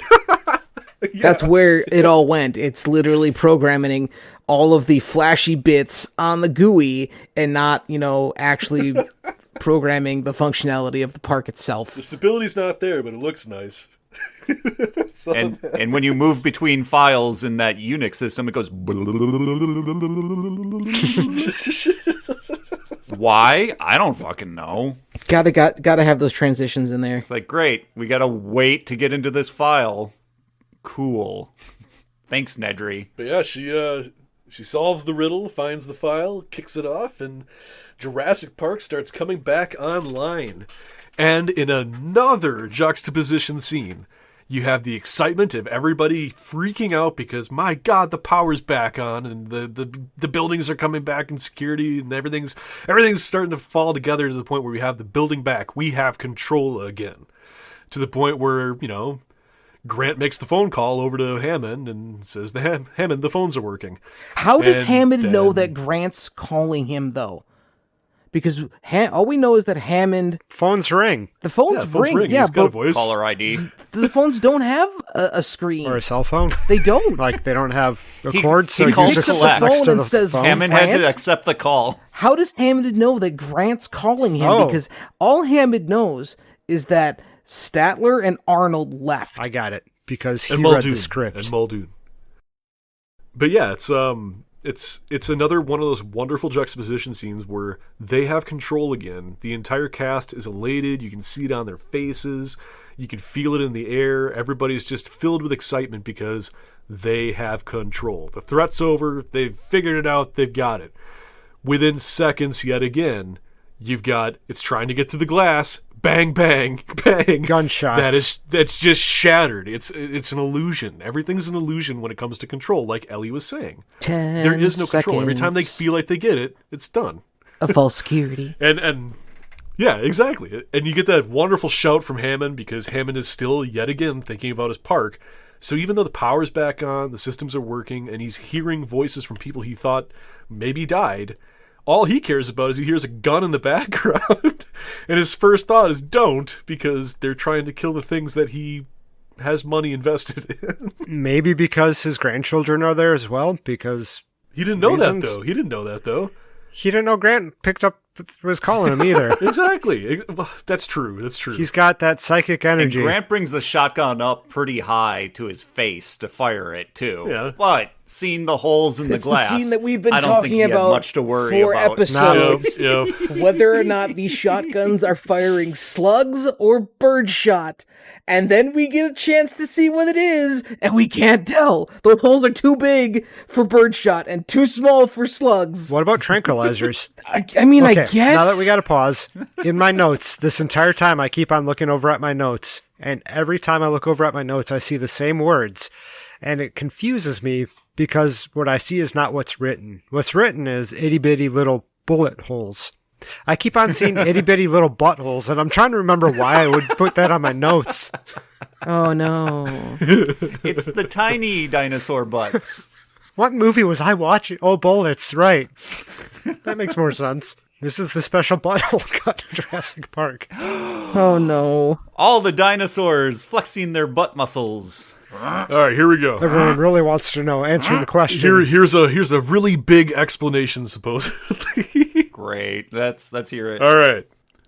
The shotgun is well, I'm not sure how much I appreciate this because it's obviously not right to begin with. Give me 1 second here. They got the shotgun. They got the shotgun model wrong. Give me 1 sec. Let me just make sure that's. I mean, not they're me. predominantly SPAS 12s. Like that's what those shotguns. Yes, it's they're a SPAS very. 12, but somebody's saying it's a Mossberg. It's not a Mossberg. So okay, if you take away the fact that they're quoting the wrong shotgun because it's clearly a SPAS 12. It's been aftermarketed with folding stock, iron sights, everything else. It would indicate that the barrel's most likely been rifled as well too. So it's been designed to fire slugs. So I don't think anybody in this park is working with buckshot. I don't think they'd be stupid enough to have buckshot on these guns. Mm-hmm. They have to have slugs. So they're saying that an M16 round is about the diameter of a pencil, which we know, and a 12-gauge slug is about as big as our thumb. Okay. Mm-hmm. So the high-power shotgun, shooting it at the glass, the holes are the right size for slugs. That hole would still end up being... It would end up being bigger. But if it's slugs, he didn't fire that many shots. I wonder if they were intending on using the M16 instead of the shotgun, and then they used the M16 bullet holes, because that's about the right size for an M16 bullet hole through glass. Not necessarily for a 12-gauge slug, maybe 20-gauge. There's no bananas, though, in that shot. We can't really gauge how big those holes are. That's a really good point. Yeah, and we need banana for scale. That's exactly it. You don't know how big the holes are, and I think the only plot thing that could potentially upturn this is what the glass is made out of, because we're talking about a glass window being shot multiple times with a slug from a SPAS 12 gauge.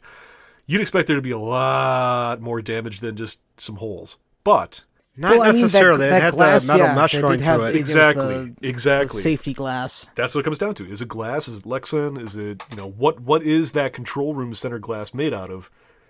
But it is silly to kind of sit here and nitpick this so deeply, because it is probably just easily explainable as just a mishap. They just chose a poorly sized hole, and they just didn't think about it that much because it was just a scene. Clearly not the same shotgun. Clearly not the same shotgun. Yeah. I just sent for those enough. of you listening, because this is a audio medium, I just sent the group chat a pair of pictures comparing the SPAS 12 to any kind of Mossberg. They all kind of look the same. Uh-huh. The gas barrel is just a little bit different, or overall barrel length. Looking at multiple different shotguns. Yeah, a SPAS 12 gauge is such an iconic shotgun. There's nothing else that looks like it. It's so hard to mess that one up. I can't believe somebody did.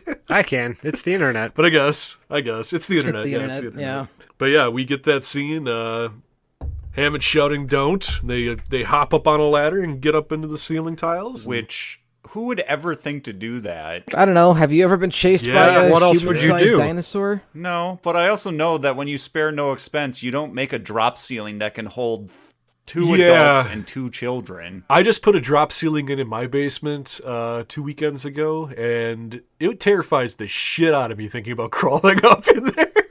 Because it would never support even a dog's weight. But this is industrial. Damn it. That framework is made out of steel, and it weighs 400 pounds. Yep. And those tiles aren't made out. Those are actual tile. They're not made out of like drywall. Yeah, right. Yeah. You can tell by the way it breaks. You say that, until it breaks away. Yeah. Then it's made of drywall. No. They hung sheetrock instead. That's what it is. That's why it's so strong. Yeah. They use sheetrock tile instead of drywall. And probably my favorite part about this is as Grant kicks over the ladder and the raptor looks up, you get that kick-ass scene of the genetic code displayed. I've never noticed that till we watched it. I had to watch it for this. I have never noticed that there's the Gattaca just displayed over the head of that monster. It's fantastic. That's actually so. I've gone my whole life without tattoos, but I finally got a few, and I've got 3 Jurassic Park ones right now. They're from the book, and it's the start of every chapter has the iterations of the Dragon Scale fractal curve, basically explained by Malcolm what's happening with each one. And what it is it's the same exact pattern. Every single chapter, it repeats off of itself, and it looks chaotic by nature, but if you look at it, there's an underlying structure that it's basically forming itself from. So I have the first iteration, second iteration, and third iteration running up my arm. My plan is to eventually get that Velociraptor made up of the genetic code, just like in that shot, somewhere probably on my shoulder, but that's coming down the line. But that is like, it popped in my head one day, and it's just like, I want a Velociraptor or a T-Rex or a Dilophosaurus or something. I don't want just the logo. I don't want just like a raptor claw like most people have, or like a chunk of amber. And it hit me like a ton of bricks. It's like, that's the coolest freaking thing you could possibly think of, is having a Velociraptor made up of the genetic code, just like it is in that shot. Oh, yeah. It's going to be a bitch to get done, but I'm really excited for that.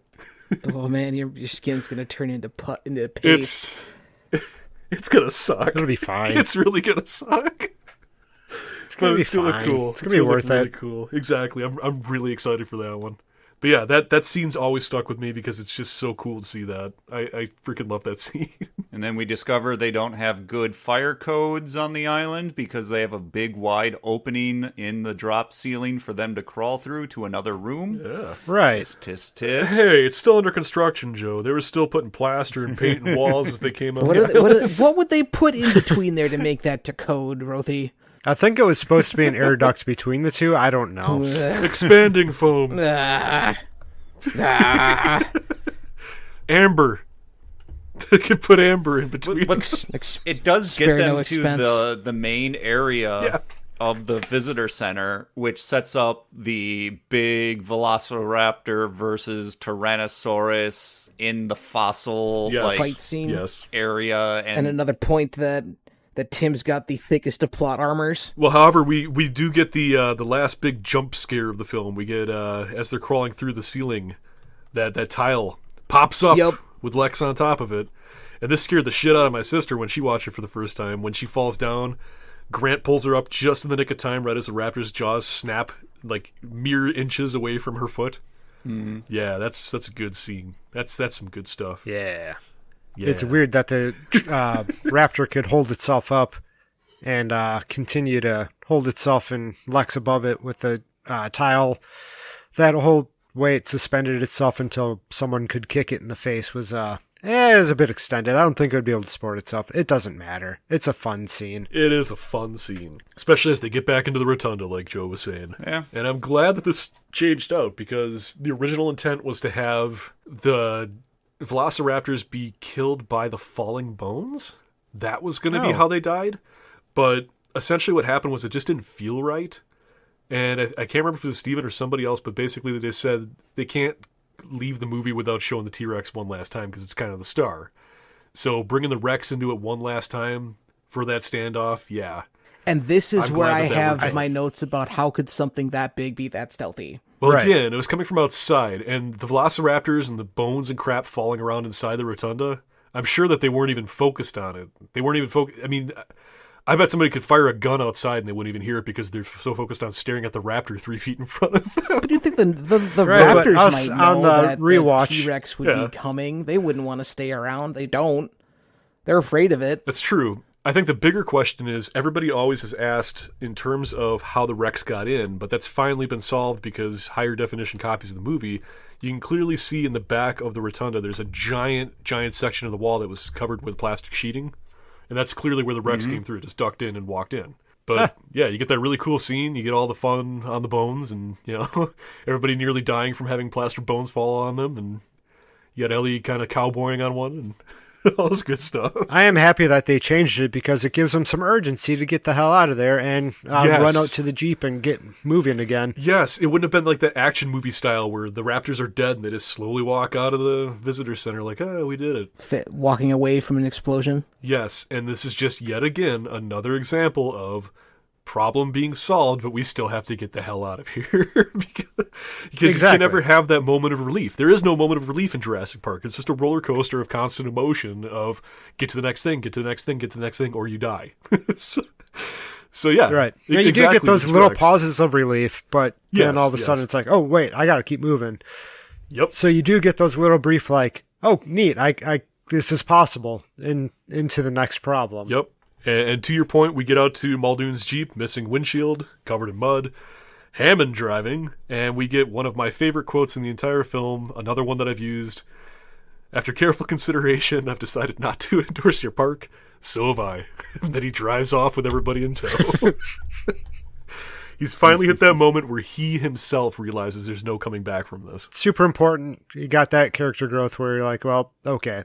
Exactly. There's character growth. All the characters change. Malcolm, he was a smarmy ass and thought he was above everything, but he realized that, a lot of the stuff he's saying is true and does happen for sure, right? But he can't calculate everything. Right. You got Grant, who's moved on and realized that there are more important things, especially children. And then you've got Ellie, she's grown as a character. You've got Hammond, he's grown as a character. Gennaro's grown as a character inside of the Tyrannosaurus Rex's belly. I mean, there's just all kinds of stuff going on. Tim and Lex, they grew. Because even though they're facing something terrible like a divorce and losing one of their parents, they realized after facing it through a park full of dinosaurs and surviving that there's a lot worse things that could happen and they're going to be just fine. So would you say that the moral of the story is change or die? Because Arnold didn't change. Yeah. Nedry obviously didn't change. And Gennaro. Maybe. Like the three people who decided not to change in the movie, they all fell to their own devices. Yeah. So you're saying that Muldoon chose to not change? I forgot about him. He didn't change either. No, I don't think Muldoon didn't change. He was the same character all the way to the end. And maybe he got a little bit less smart. Yeah, you get that totally awesome scene. And again, this was another thing that changed, which I'm so thankful changed. The original storyboards and scripts and everything had Hammond being left behind. Because yet again, everybody was still going from the angle of Hammond being an asshole like he was in the books. So they thought it was a more profound ending to have everybody escape the park, and as the helicopter's flying away, have Hammond standing like a field, or standing here, or standing there, looking up at the chopper leaving, and realizing, on the dock at the end of Jurassic World? Yes. Like, he's stuck in the hubris he created, essentially. He's stuck in this world that exists around him, and he has to deal with that. That's the ending. Luckily, they didn't go that route because Hammond in the movie is such a sweet, gentle soul. He's just misguided. So he gets that one last view, and he just takes a look around. You can hear the Brachiosaurus trumpeting in the background. It's a really melancholic scene as everything falls apart. Him getting one last take of everything before he gets on the helicopter and essentially has to let that piece of him go. Yeah, his life's work. Yep. There it goes. So I have one last note for this. Is the helicopter at the end CG? Because it looks weird. It looks off. No, the helicopter is real for the whole thing, but it just looks. I don't know if it's because I mean I watched it in HD. Like I watched a Blu-ray copy, off a stream. It just looked weird. It didn't look. You look weird. I mean, I do, but that's are you CG? No. But no, to your point, I don't think the helicopter was ever rendered in 3D. I believe that's all real because there's even that shot. It bugs me to this day, but it's there. You know, you get the lens flare and the camera lens of the helicopter flying. Mm-hmm. It just happens because it's a sunset shot. But, you know, it's brief. It's for like a split second. So it's very clearly something being filmed. It's just, I don't know. It just, if they... it was something that caught my attention, and it was the last note that I put down before the movie ended, was whether or not the helicopter was CG, just because it looked off flying over the ocean. I don't know. I'd have to go back and watch it again, but I don't have time. Yeah. I sincerely love this ending. Grant looks at the kids, you know, he's taking it all in. Ellie's looking at Grant, taking it all in. We finally get an actual sense of security. No false security. Yeah, you get that cool shot outside and see the pelicans flying. The kids choosing Grant over their grandfather. Ooh. Yep. But Grandpa was a badass and drove a Jeep and picked them up. Yeah, that's about all they saw him for the weekend. They show up to an island, they tackle him, he's like, fuck you kids, get in the car, go away. And for the rest of his life, he's going to be explaining to them and assuring them, I promise there was more. We just didn't get to it. There was a tour. It was beautiful.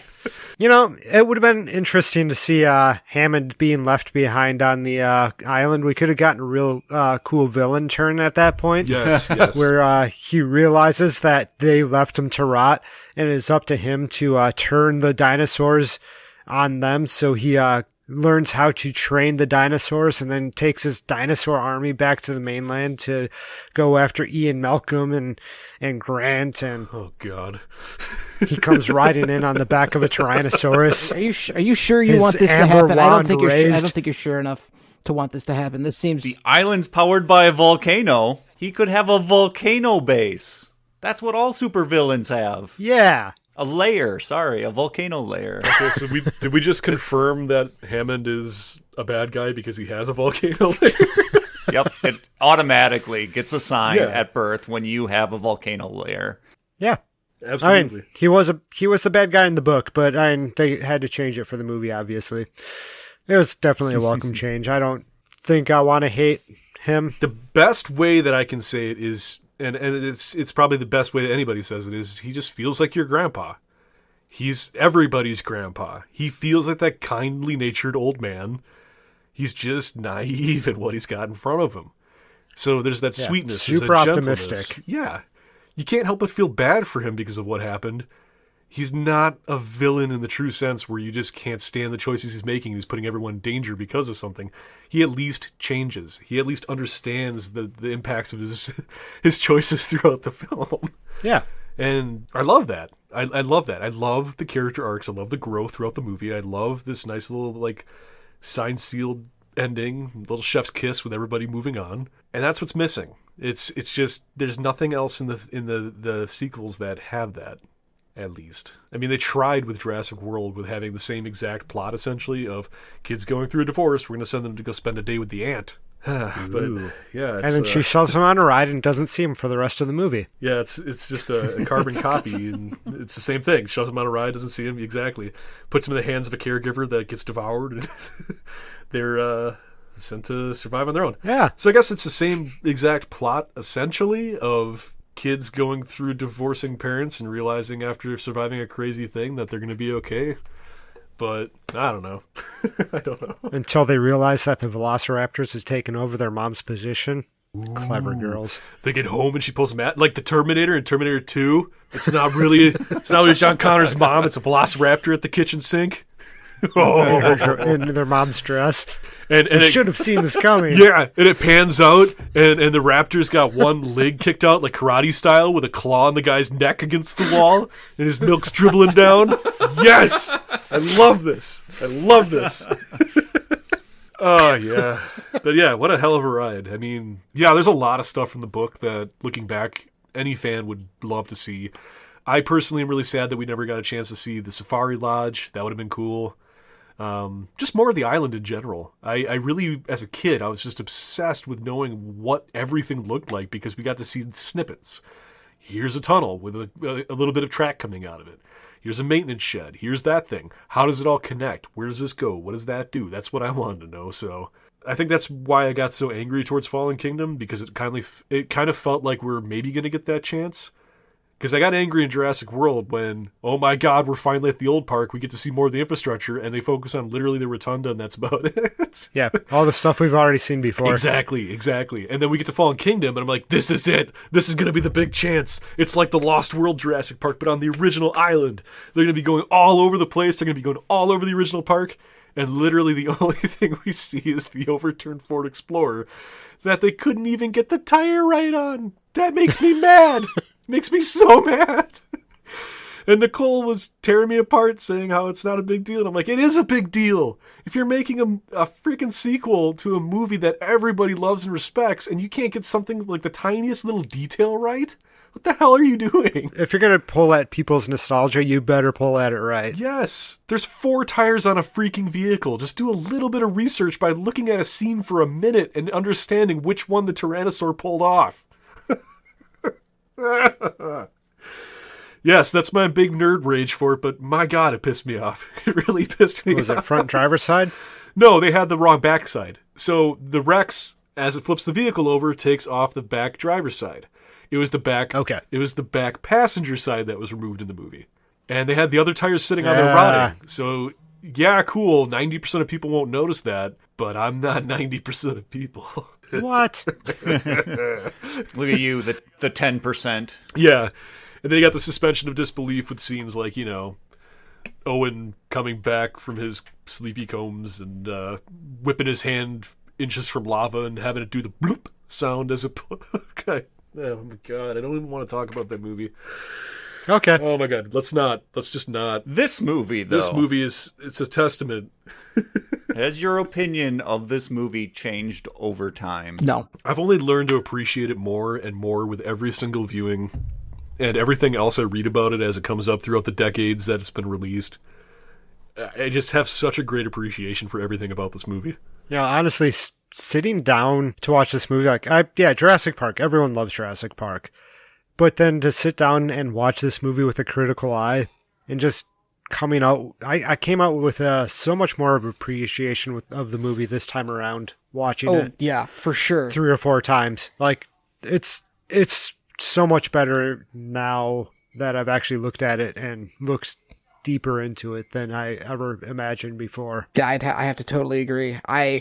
It's a movie, like we've said in so much in all of these episodes leading up to this, that it's such a good movie. Even with the little things that I can nitpick about, like there's nothing wrong with this movie. Yeah. It has its problems. It's got a few things here and there, but nothing majorly detracts from it being an enjoyable experience. And that's the biggest thing about it.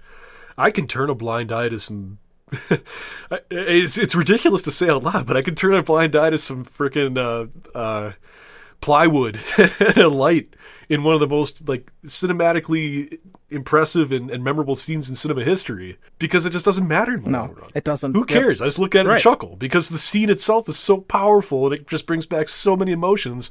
And even taking nostalgia out of it, it's still a jaw-dropping, inspiring scene.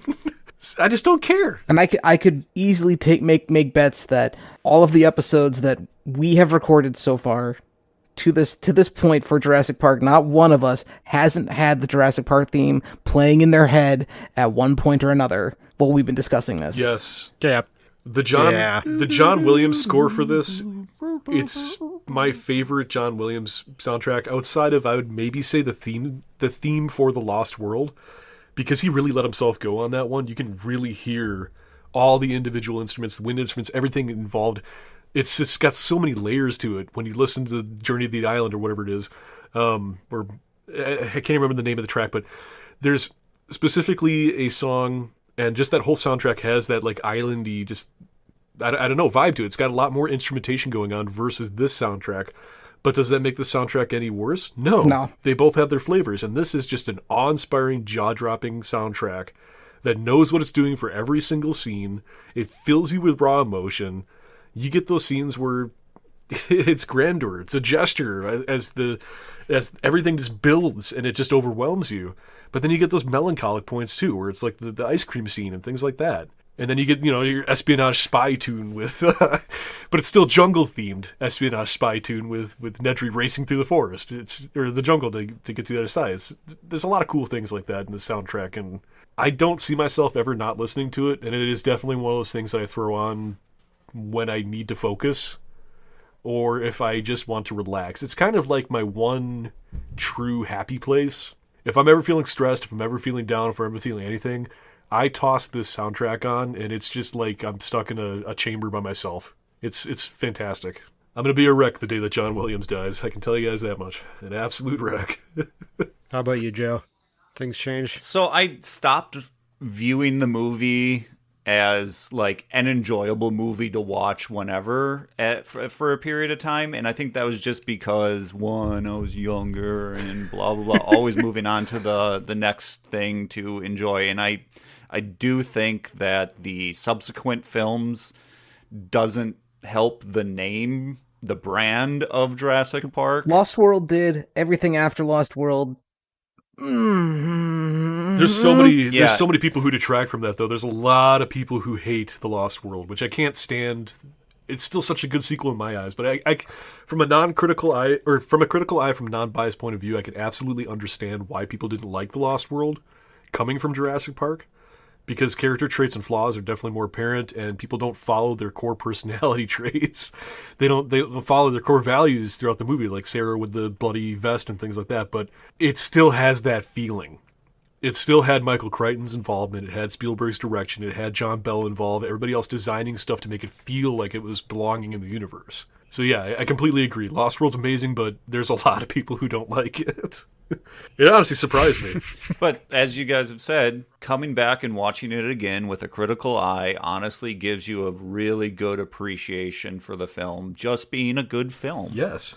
It's good. It's quality. And I think the real question is, do you guys honestly think anybody could have done it other than Spielberg? This way? And have it have the same feeling, yeah. At that point in time, I don't think so.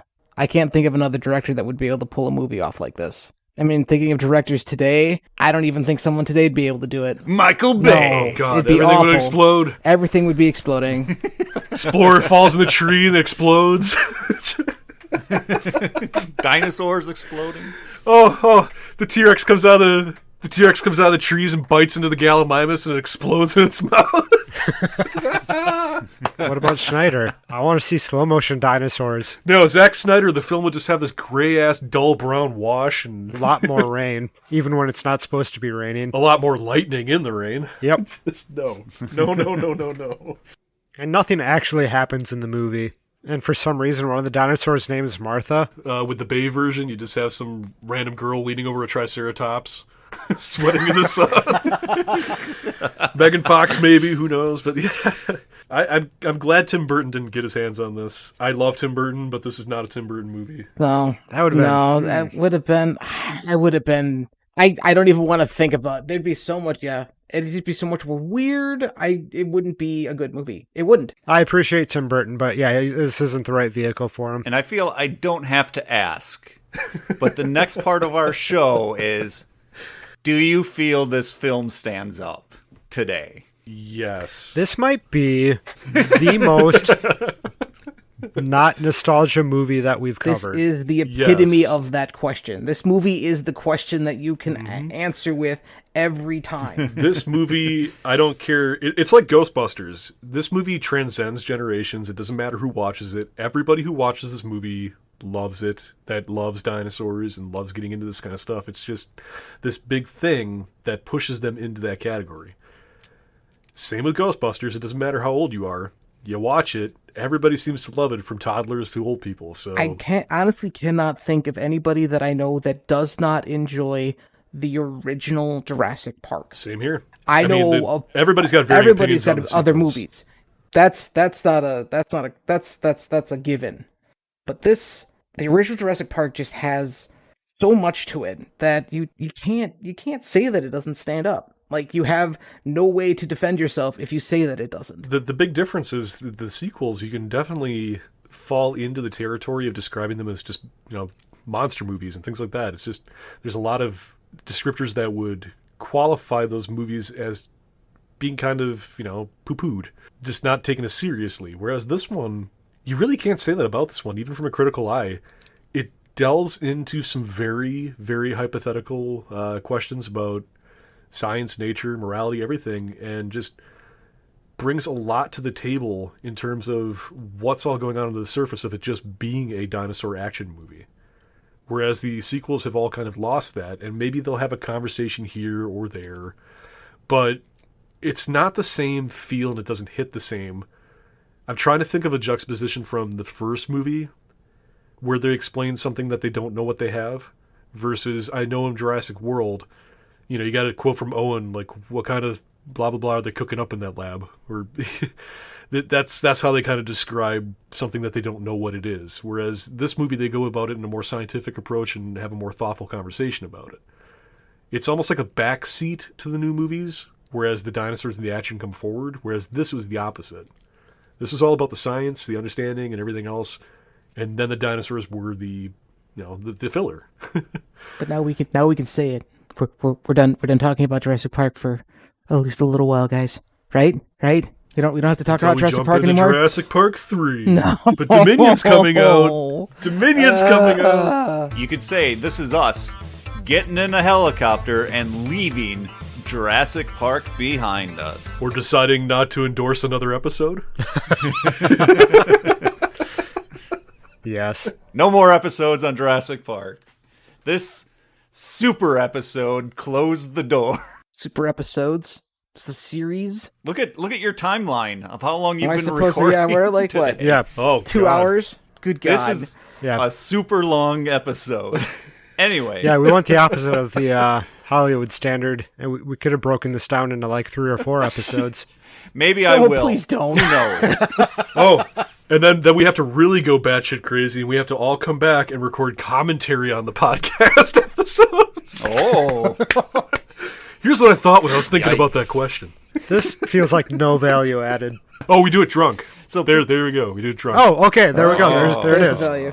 In the meantime, please rate, like, review, comment, subscribe, all those crazy things that you got to do with social media these days, just so that we know you're there, and we know you're there, and then come back next time when we shift gears and cover something nothing like Jurassic Park by watching and talking about Caddyshack. All right. This is a movie I've never seen. Here we go. No expectations. Oh boy! So come back in 2 weeks when we rewind again. It's like Gallimimus again. Can you imagine if we just got through this for 8 hours of recording, and someone just comes up like, "No, you guys, you just went on an 8-hour nostalgia trip." Yeah, I mean, that's what this podcast is. Right. Well, this would be like somebody saying that, no, what we experienced, no, this is just pure nostalgia. This movie isn't, you gave it way too much credit. Oh, so you're going to be one of those internet assholes, huh? Call them out before they can call us out. No. It's scientifically proven not to be nostalgia keeping this movie going. Yes, scientifically. But how do you know, Joe? Did you go out and lift the other episode's skirts, or like, how do you know? How do you know it's not nostalgia? Oh god, that's one that's great if you know that it's a quote, but it's really awkward if you just throw it in a random conversation.